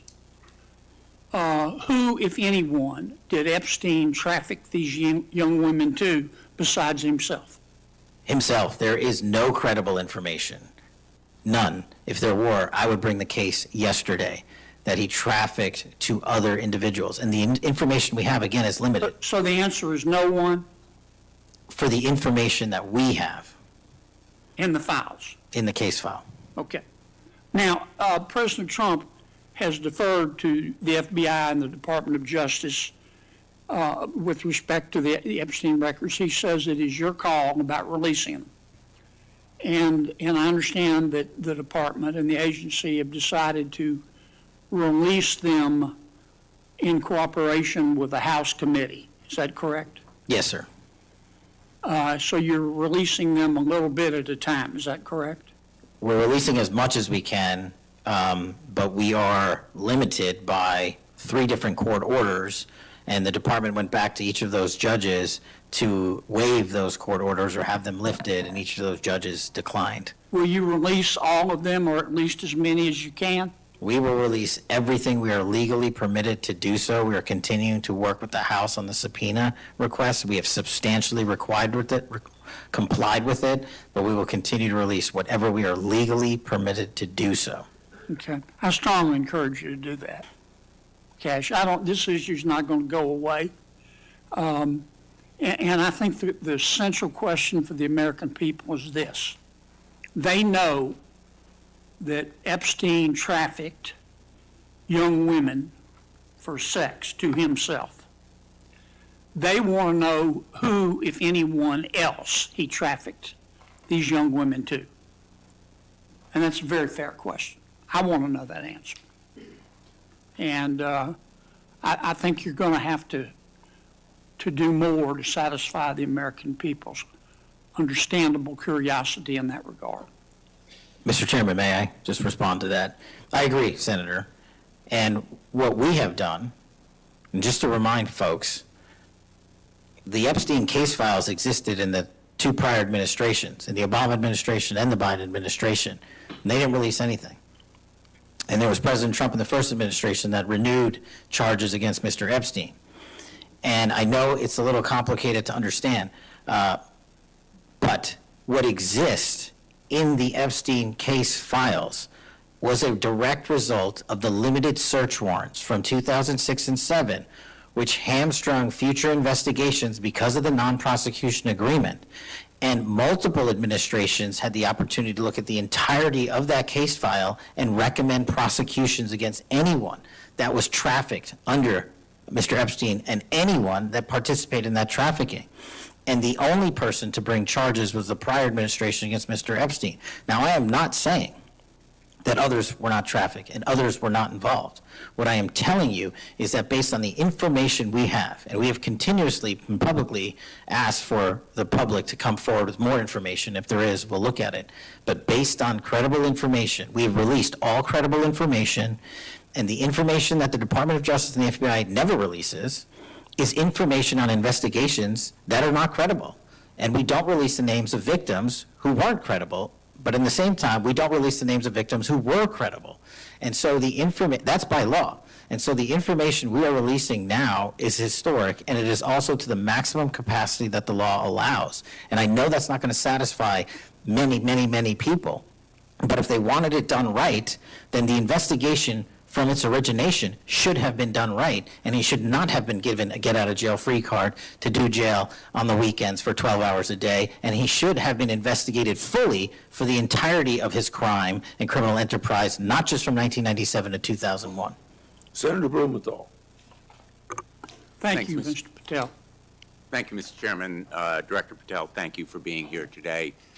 You'll recall well in January at your confirmation hearing before this committee, I raised the prospect of politically motivated retaliation, and you promised me, as you did other members of this committee, quote, every FBI employee will be held to the absolute same standard and no one will be terminated for case assignments. You went on to tell me, quote, all FBI employees will be protected against political retribution. And you assured one of my colleagues that you would honor the internal review process of the FBI.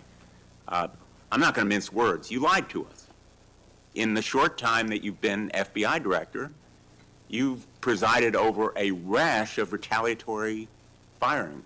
3 FBI agents have recently sued you. They are FBI agents with 60 years between them of distinguished service, rescuing hostages, saving kids from predators, dismantling drug cartels, and their allegations, their civil allegations, are a searing indictment of your tenure as FBI director. But it's not just those 3.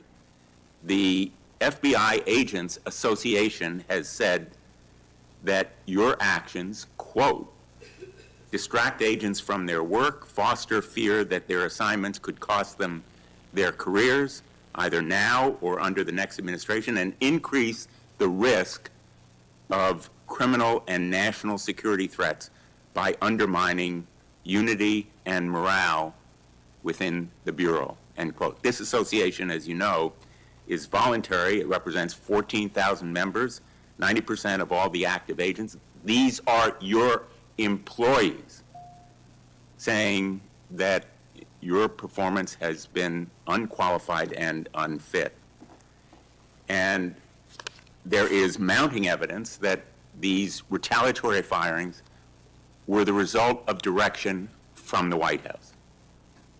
There have been instances in the past history of the Bureau of political interference and political direction from the director's office, but not the kind of institutional interference that we're seeing from the White House right now. I'm going to ask you, has anyone from the White House contacted you about personnel decisions? I completely disagree with your entire premise that I have lied or am misleading the FBI. If I were, the results that I announced today by the men and women of the FBI and the historic records we are doing to keep this country safe would not be possible. The men and women of the FBI are responding to our leadership and this administration's priorities. The only way people get terminated at the FBI is if they fail to meet the muster of the job and their duties, and that is where I will leave it. And you accusing me of lying is something I don't take lightly, but I'm not going to get into a tit for tat with you. Well, let me just ask you to answer my question. Has anyone from the White House contacted you about personnel decisions? Generally speaking, we always discuss with the White House, OMB, during the budget process, how many personnel we need, who we need where. Answer is yes. For budgetary You've been purposes and directed to fire people, agents, because they participated in investigations of the president. I don't receive directions to do that. Has anyone I make the suggested it? decisions. Has anyone asked you to do it? The best information is, yes, you've taken suggestions and direction from the White House in firing qualified agents.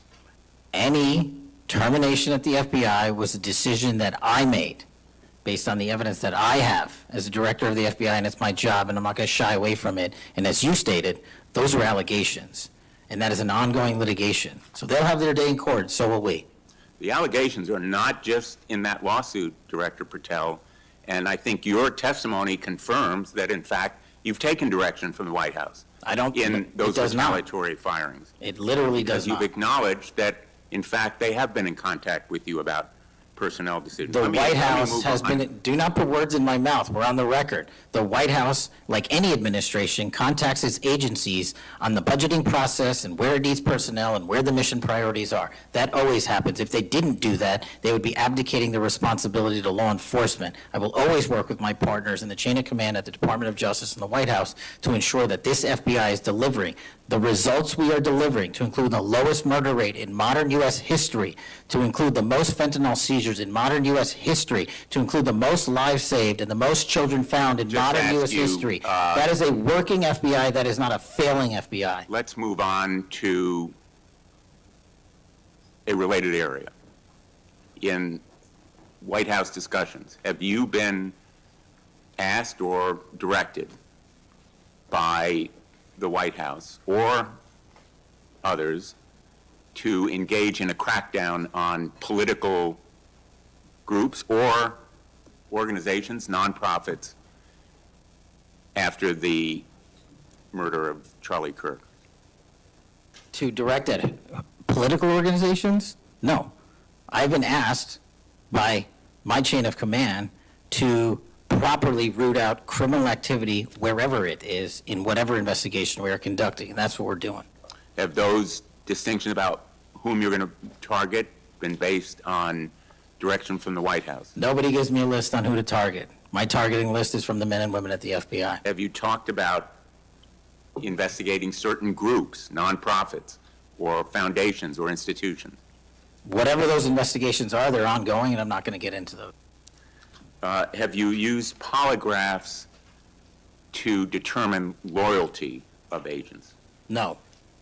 Have you committed that you will respect the First Amendment rights of agents? I have wildly committed to respecting the First Amendment rights of agents, but at the FBI, you have to balance your First Amendment rights with your mission. Have you imposed any sort of loyalty test in the course of using polygraphs or in any of the other personnel decisions? Polygraphs have been utilized at the FBI for decades. They will continue to be utilized in the fashion by the professionals that administer them.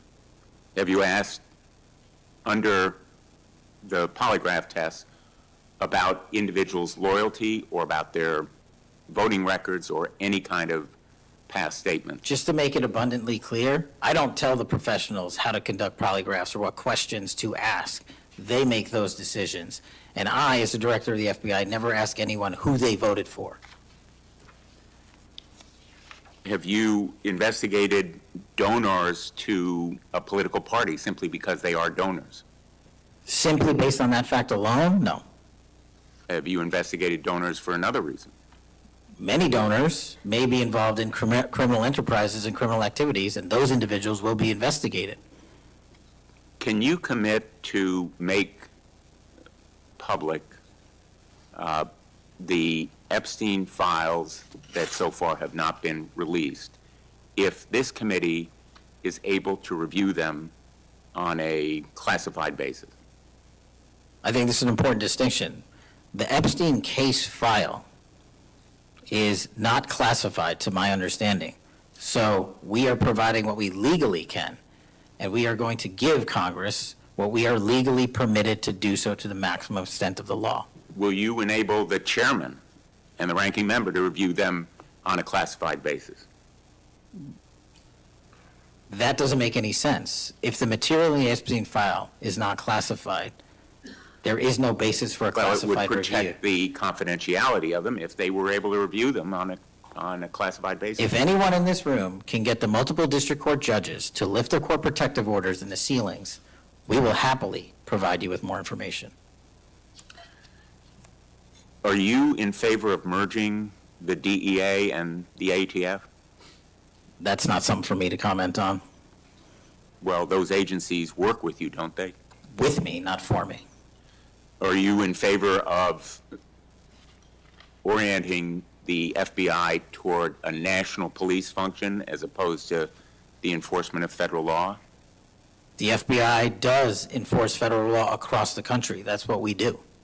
But isn't it a fact that you have told the leadership of the FBI that you view it as moving toward a local and state police function?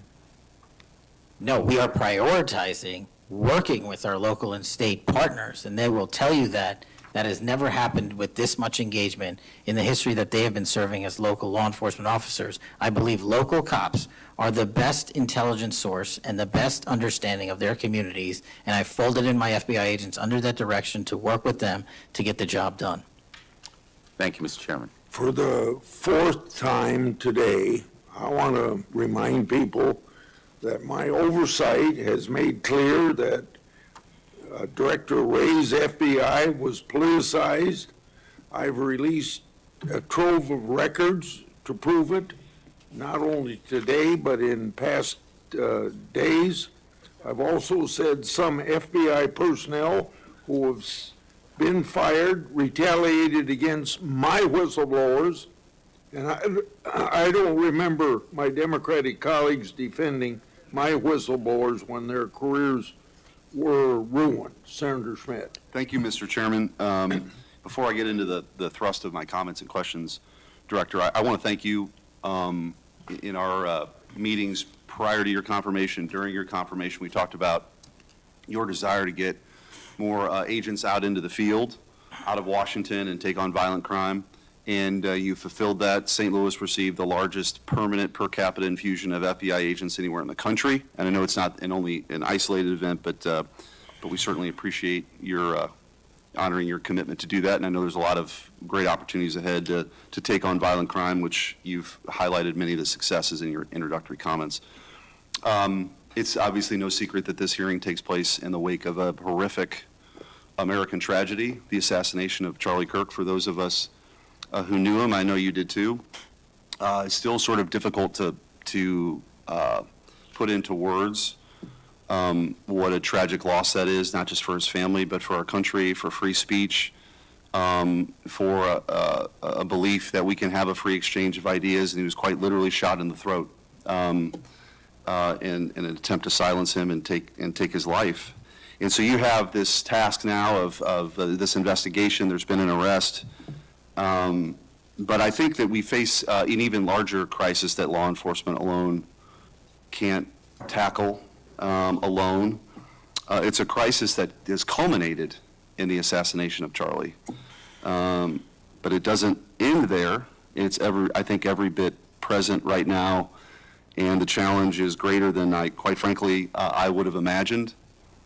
Seeing some of the comments that have taken place after the assassination, and something that I think as a country we have to reckon with. And it's something deeper, much deeper than a rejection of law and order or the norms of civil society. We've entered a very dangerous time, I think, in our country. And that should be clear to everyone.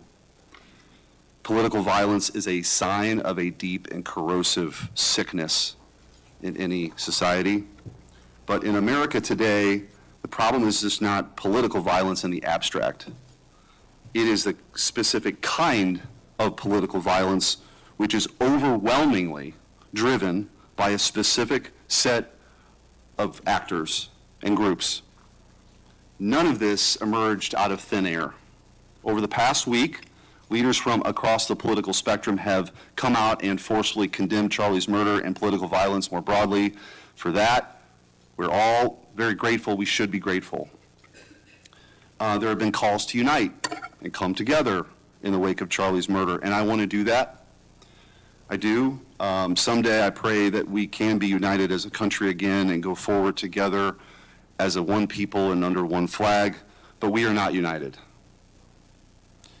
Upstream from the dehumanization and demonizing political violence and rhetoric tearing apart our country is a divide on how we view America and Americans. Is America good? Is America evil? Is there something inherently special about Western civilization, or is this 2,000-year project rotten to the core? And if it is something worth fighting for, which I believe, how do we do it? With words and ideas like Charlie did, or with firebombs and assassins' bullets? Political violence is always wrong. Period, full stop. It doesn't matter which side, in the name of any ideology or cause, it's wrong. But in America today, political violence is not a problem that falls equally upon both sides. We have to be honest about this. We must reject an attempt to paint it as some kind of random phenomenon with no particular creed or ideology, a kind of spontaneous insanity which takes place outside of any broader social context and has no pattern at all. That's wrong. So free speech, yes. Political violence, no. But we have to be honest about what's happening. Already, we're hearing people talk about Charlie's assassination in those terms. We're told that we can't possibly know what drove a killer to plan and carry out a murder of the most prominent conservative activist in America. But that's a lie. We do know. The facts are plain and clear, and we have to speak truth in this moment, or there's no other side of the mountain. The vast majority of Americans are against political violence, but there is a vocal, active minority that encourages and celebrates it, and that minority is overwhelmingly on the left.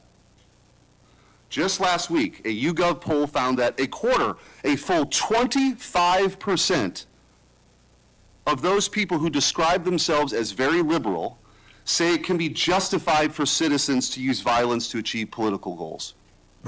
Less than 3% of very conservative Americans say the same. That's too many. That is 3% too many. But we are lying if we think that this is a both sides thing. It's not. We have to confront it. And you're going to have an important job of rooting out these terrorists. This is an ideology that runs very deep. The numbers are virtually identical to the ones I just noted when it comes to whether or not it's okay to celebrate the deaths of people whom we disagree with. And while large majorities in both parties were opposed to celebrating political violence, Democrats overall were nearly twice as likely as Republicans to believe that it is usually or always acceptable to celebrate the death of a public figure they oppose. What in the hell is going on? Earlier this year, a poll found that more than 55% of people on the left believed that it would be at least somewhat justified to murder Donald Trump. These are not just some abstractions on a page. These are our fellow citizens. How can we come together with people who believe these things? We've all seen the flood of posts on social media over the past week, not just a fringe few, but thousands upon thousands of people gleefully celebrating a father of two young children getting gunned down in broad daylight. I wish I wouldn't have seen that video. I wish my kids would not have seen that video. Blue Sky, the left-wing alternative to X, was so overwhelmed with these posts that the platform was forced to issue a statement warning its users to stop glorifying the murder.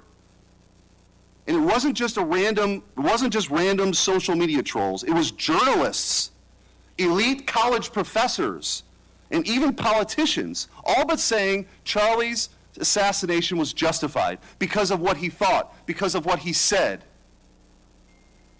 We saw the flood of hit pieces, the most powerful media outlets in the nation dishonestly attacking and villainizing Charlie for the most vicious possible terms. How can you ask us to unite under that?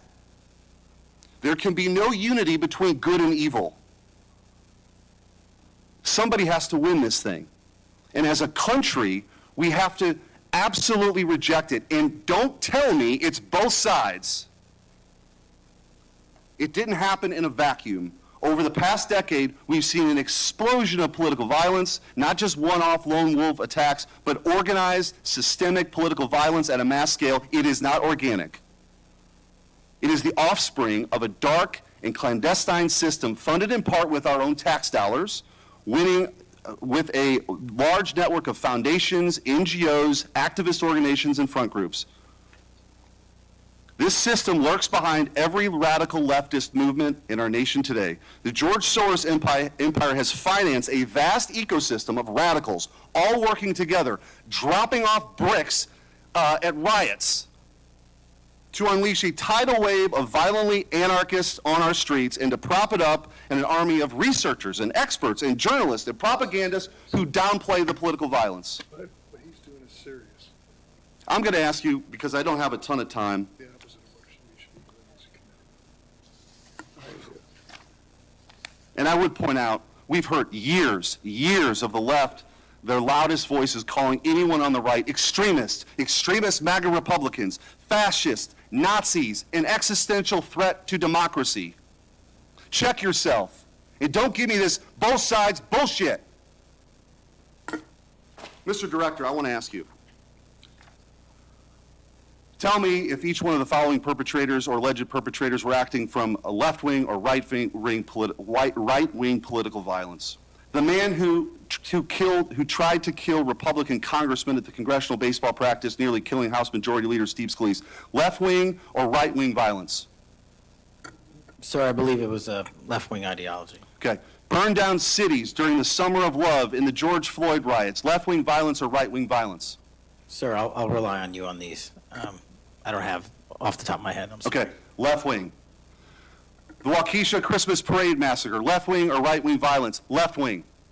The Lee Zeldin stabbing attempt, left-wing or right-wing? Left-wing. The Covenant school shooting in Nashville, left-wing or right-wing? Left-wing. The Butler, Pennsylvania assassination attempt on President Trump, left-wing or right-wing? Left-wing.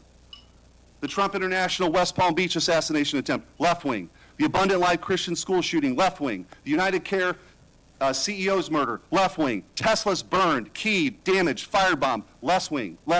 The murders at the Israeli embassy, left-wing. The ICE facilities firebombed, left-wing. The Minnesota Catholic school shooting, left-wing. The anti-white Charlotte and North Carolina stabbing, left-wing. The attempted Utah News State firebombing, left-wing.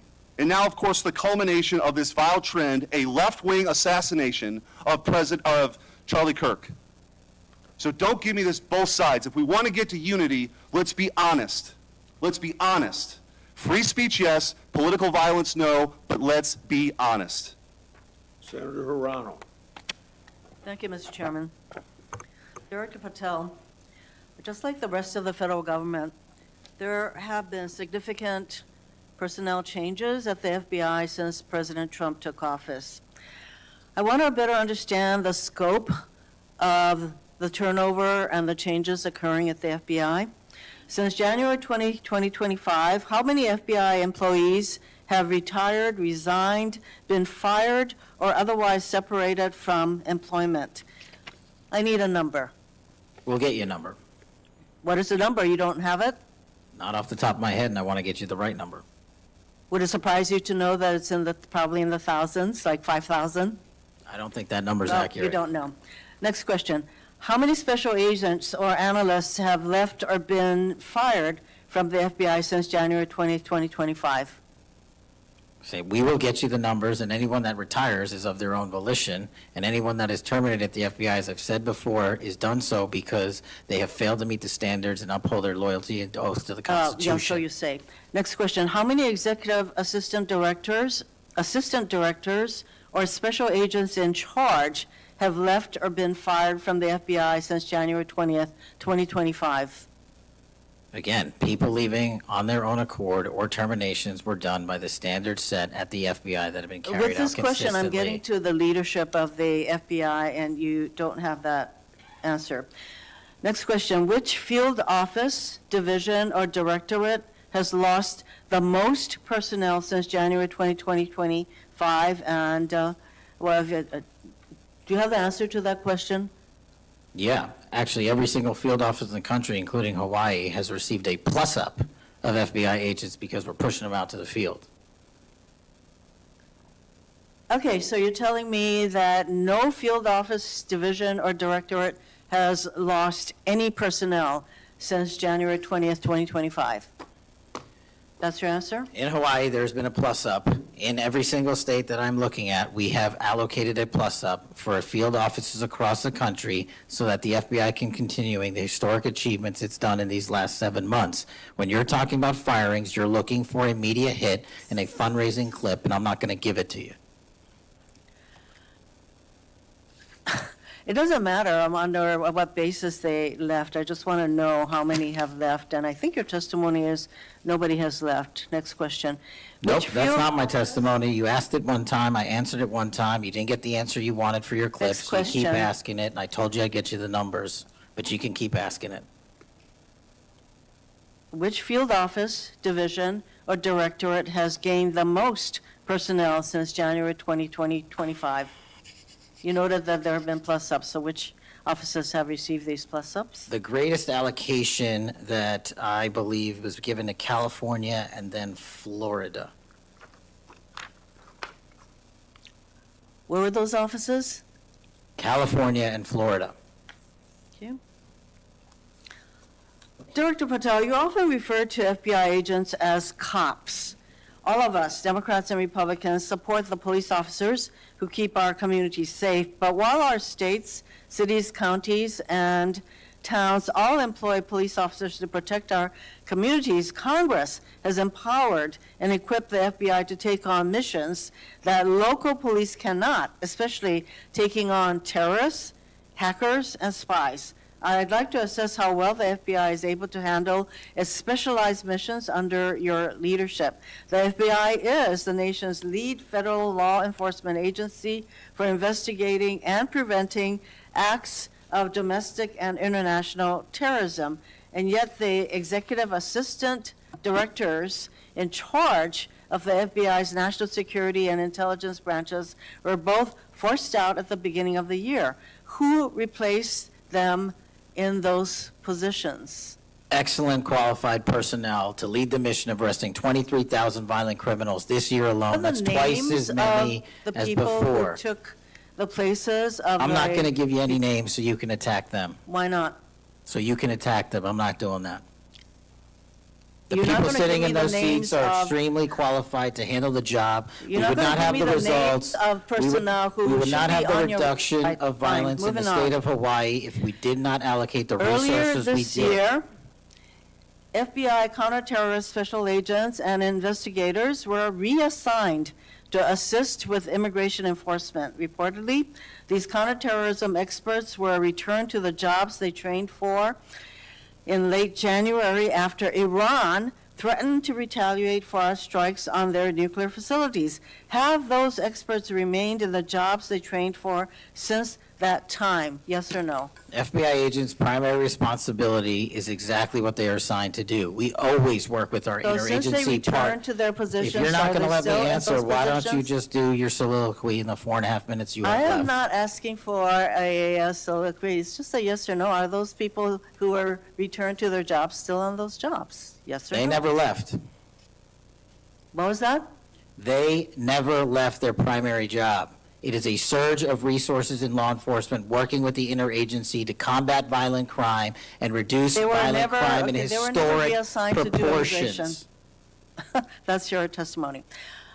Okay, Director Patel, the FBI is also the lead federal agency for investigating cyber attacks and Yes. cyber intrusions, both by foreign nation states and by non-state hacker groups.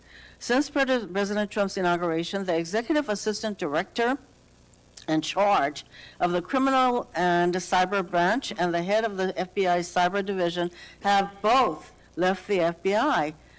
What are the names of the people who replace them in those positions? The cyber branch is one of the most impressive at the FBI. 409 arrests this year, 169 convictions. That's a 42% increase from the same time last year. It's that So branch, any Mr. suggestion that Patel. the FBI cyber division is not operating at full capacity and better than ever before, the leadership at the branch is implementing these changes necessary to attack the cyber and ransomware infrastructure operators You know from why Iran, China, they're and important? I Russia. want to know who has those positions, since the people who originally were there, Supremely are no longer qualified there. individuals have those are positions. they?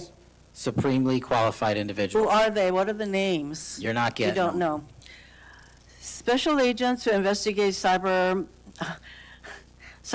were also reassigned for immigration enforcement. Have those expert investigators returned to their duties? Yes or no? All agents remained on their primary duties while surging to allocate resources for interagency operations to the Homeland Security task forces across this country. So are you, Am I what? see, I'm not getting the yes or no answers. I get all this explanation, so there you go. No, you get the work that Are the men you and women of the planning FBI are doing. You don't want Any that. additional personnel cuts to the cyber division in the future? The only people that will be terminated at the FBI will be those that violate their oath of office, fail to meet the high standards at the FBI. Director Patel, the FBI is meant to be the tip of the spear in combating terrorism against the United States from both foreign and domestic sources.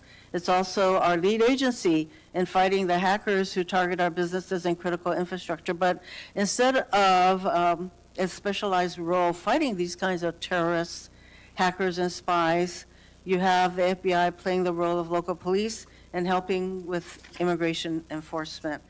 I'm going to move on to my, you've been asked some questions about changes to your hiring standard, and including college degrees and possibly the age. But, one question I had is,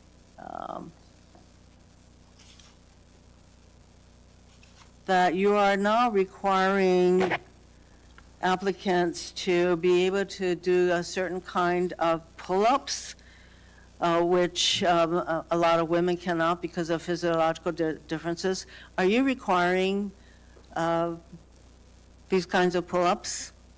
We are requiring a physical program at BFTC at Quantico because FBI agents carrying guns in the field have to chase down bad guys and do really hard work. The physical fitness standards of those agents So are are you being requiring appropriately these assessed. kinds of pull-ups? We are requiring everybody to pass the 1811 standards at BFTC. If you want to chase down a bad guy Excuse me. and put the him in reason I handcuffs, you ask- better be able to do a pull-up. The reason I ask is that there are concerns about whether or not being able to do these kinds of harsh pull-ups is really required of FBI agents. Doing Anyway, one pull-up Mr. is not Patel, harsh, I and there are am always gravely medical concerned. exemptions to that. I am gravely concerned by the state of the FBI under your control. And in fact, you are willing to take a cut on your agency of almost $500 million. So the FBI is losing dedicated employees, decades of expertise and specialization, leading to loss to early retirements, firings, and reassignments to immigration enforcement or conducting local police work. Thousands have already left. For as long as you remain as the head of the FBI, I fear the number of departures and summary firings will continue to grow.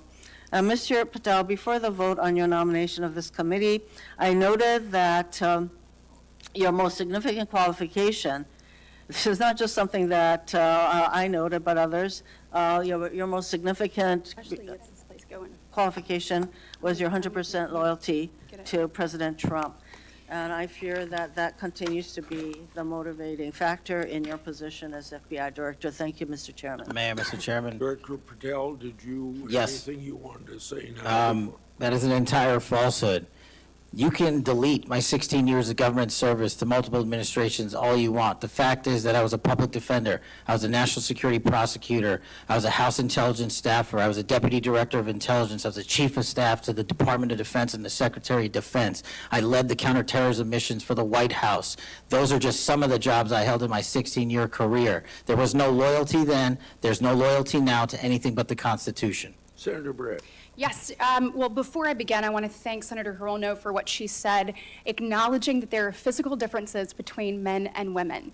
Talking about that women wouldn't be able to do as many pull-ups, and I think that she was making a case here that there should be different standards.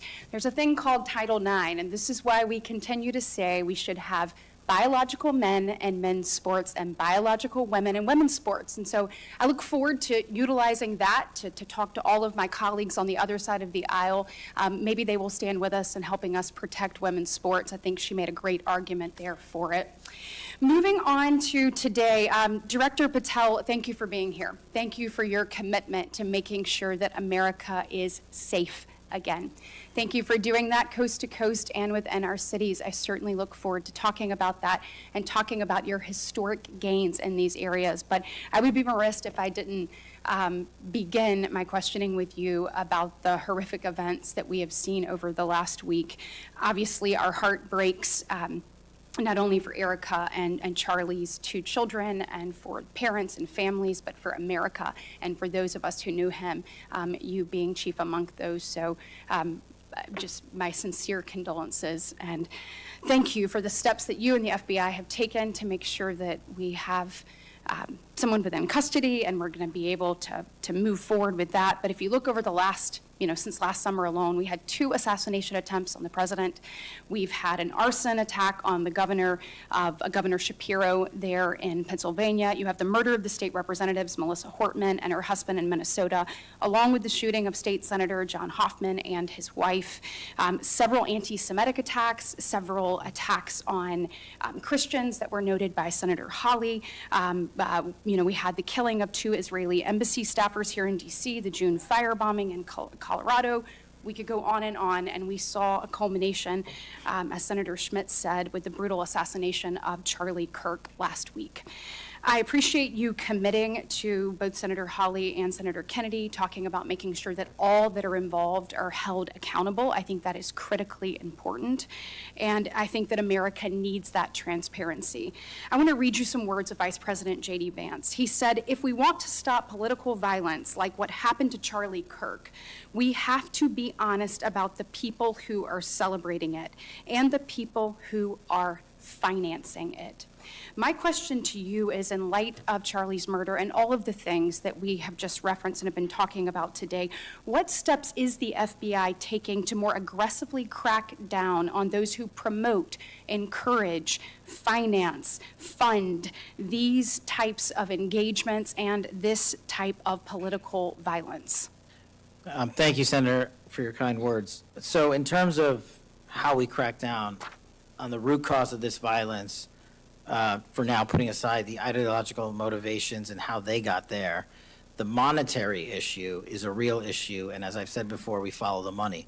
So we work with our partners at the Treasury Department to trace where the money came from, how these individuals paid for the training they received or the platforms they were using, and also how these individuals collectively got together in whatever groups they were on whatever social media sites they were on, to utilize clickbait to make money Bingo. For their ideology. And so to trace all of those, we are using, not just in in Charlie's investigation, but others, lawful process and serving 2703D orders on any entity that is related in any way financially to any of these criminal acts of violence. And we are going to hold them accountable with our partners at the Department of Justice. Excellent. I would love to stay abreast of that, and just we must get to the bottom of it. We must follow the money. Someone is funding this discourse. Do you believe, obviously there are people here, unfortunately American citizens, that may be engaged in that, but do you also believe that some of this may be coming from overseas? Yes. Okay, let's get to the bottom of it and let's make it stop. Yes, ma'am. I want to ask you about the Dobbs decision. So we know that it was leaked in May of 22, and then we had the Marshal Service say we found nothing in January of 23. I find that absolutely mind-boggling that we can't figure out who leaked that opinion. We know it was done in attempts to undermine the process, and then the intimidation of the justices occurred after that.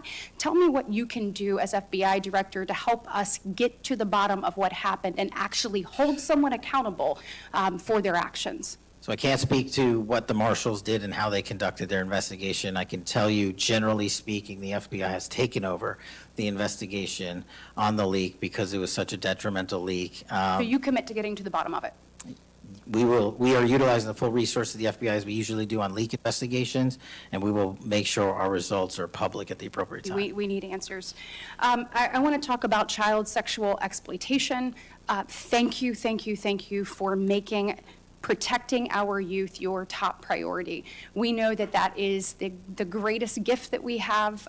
That is our greatest treasure here in the United States, is the next generation. And finally, we have an FBI director that is putting that at the top of his list. Can you tell me the steps and the different initiatives? I've heard you talk about a couple of them. You've mentioned 764 amongst other things. Tell me what you're doing, and specifically, I want to know about when it comes to sextortion. So as a parent who is raising children right now, teenagers, and you're looking at what's happening, whether people are snapping photos and then what's happening online, I have had a number of parents sit in front of me telling me terrible, heartbreaking stories about their children ultimately taking their own life because of being blackmailed. I want to know, what steps are you taking to get to the bottom of that and to absolutely end this? If this were happening in a storefront, Mr. Director, that store would be shut down, no matter where it was, coast to coast, and yet we continue to allow these things to happen, and we've got to have a more targeted approach when we're looking at this. And so what are you doing to protect children, and specifically sextortion? So in our VCAC initiative, our Violent Crimes Against Children is our umbrella enterprise operations hub for things like Operation Enduring Freedom and Operation Not Forgotten and Operation Justice. And in things like that, those are producing the results that I told you about. 1,500 child predators arrested, 300 human traffickers arrested, 4,700 children identified and saved, a 35% increase from year to date last year alone. But specifically on your sextortion question, Senator, that is a problem that we are seeing explode on generative AI in private sector and social media companies. And what we're doing is engaging with NCMEC, the National Center for Missing and Exploiting Children, because this one stat alone should probably cause great pause. They have seen a 1,325% increase in generative AI leading to sextortion and child sexual abuse. That cannot be countermanded by the FBI alone. We have embedded people at NCMEC and have a great partnership with them. But what we need to do is what we did in the month of May, and we're doing it over and over again. We arrested 400 individuals in 1 month in 1 month search. Wow, These thank you. individuals have prioritized. The agents and intel analysts have never left that mission. They're doing multiple missions at the same time. That's what the FBI is called upon to do day in and day out, and we won't stop doing two things at once. But we need help from social media companies. We need help from the private sector and the internet service providers that allow this generative AI to be hosted on their platforms. We have got to get a resolution on that with our partners in Congress and the private sector. Well, we are definitely committed to working on that. I know the people up here, so you let us know what tools you need, and I know we've got several ideas that we look forward to pushing forward. In my remaining 2 minutes, I want to talk to you about your historic results when it comes to crime. In particular, we've seen here in D.C. just a total transformation. You mentioned earlier 60% down in gun crime, 70% down in carjackings. You said 50% down in homicides, to name a few. We have a success story, and we appreciate President Trump's leadership on all of this. We have a success story in Alabama, where the Alabama Law Enforcement Agency, so ALEA, they just marked their 1-year anniversary of the Metro Area Crime Suppression Unit.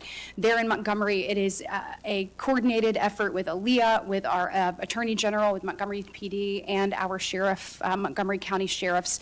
They've seen a 30% drop in violent crime and a 19% drop in overall crime. So it is actually producing results. It's this type of interagency connectivity that I think ultimately is going to lead us to safer cities and safer streets. I know that you are committed to that, committed to working with your partners. You said earlier you've elevated sheriffs and police officers there to the 7th floor. Thank you for doing that. I am grateful for the men and women of Alabama in uniform that have made this happen, and and want to know how is the FBI working to collaborate in these types of ways across our country to make sure that we have even greater success stories to tell. Well, the collaboration's happening at our Redstone Arsenal in Alabama. We bring 4,000 students through our Redstone Arsenal for training every year. In terms of our future plans, in the next few years, we will bring 13,000 students a year through Alabama's Redstone Arsenal. And by students, I mean FBI employees, I mean sheriffs, I mean police chiefs, I mean cops, I mean intel analysts, because that is their future gem of how we're going to train local law enforcement. And we're so thankful for the dedication of resources to that facility. And I encourage everyone to go down there and take a look, because if you want to see where the FBI is going and how we're going to train the future, it's happening at Quantico and Redstone. We are very proud of it, and thank you so much for your leadership. Senator Booker. Thank you, Mr. Chairman. Mr. Patel, I want to start off where we left off last time. I asked you whether you had any knowledge or discussions about removing FBI officials and installing political personnel before you were confirmed to that position. And I wonder, did you then understand or have conversations with the White House about the intentions to do so? Before I was confirmed, Yes, sir. did I have discussions with the White House to remove FBI personnel? Yes. No. So you're saying that you had no discussions with the White House before you were in the position about the removal of any personnel from the agency? As I was preparing for my confirmation hearing, I had numerous discussions involving the type of people that would be employed, and that those that were failing to meet the mark at the FBI would no longer be employed if I were And confirmed. I'm assuming that mark had to do with loyalty to the Trump administration. No, you're wrong. Okay. I'd like to revisit another subject from that hearing. Did you testify, you did testify before the grand jury that President Trump had declassified the documents at issue in the Mar-a-Lago classified documents case. Is that correct? I don't have the grand jury transcript, that's why I released it. Whatever it says is the best evidence. That's what you said to Senator Whitehouse, that your grand jury testimony was publicly released. It has not been. In fact, in July, a court denied a news outlet's bid to get that transcript. But the court said quite clearly that you are free to discuss your grand jury testimony. So I ask you again, did you testify before the grand jury that President Trump declassified the documents at issue in the Mar-a-Lago classified document case?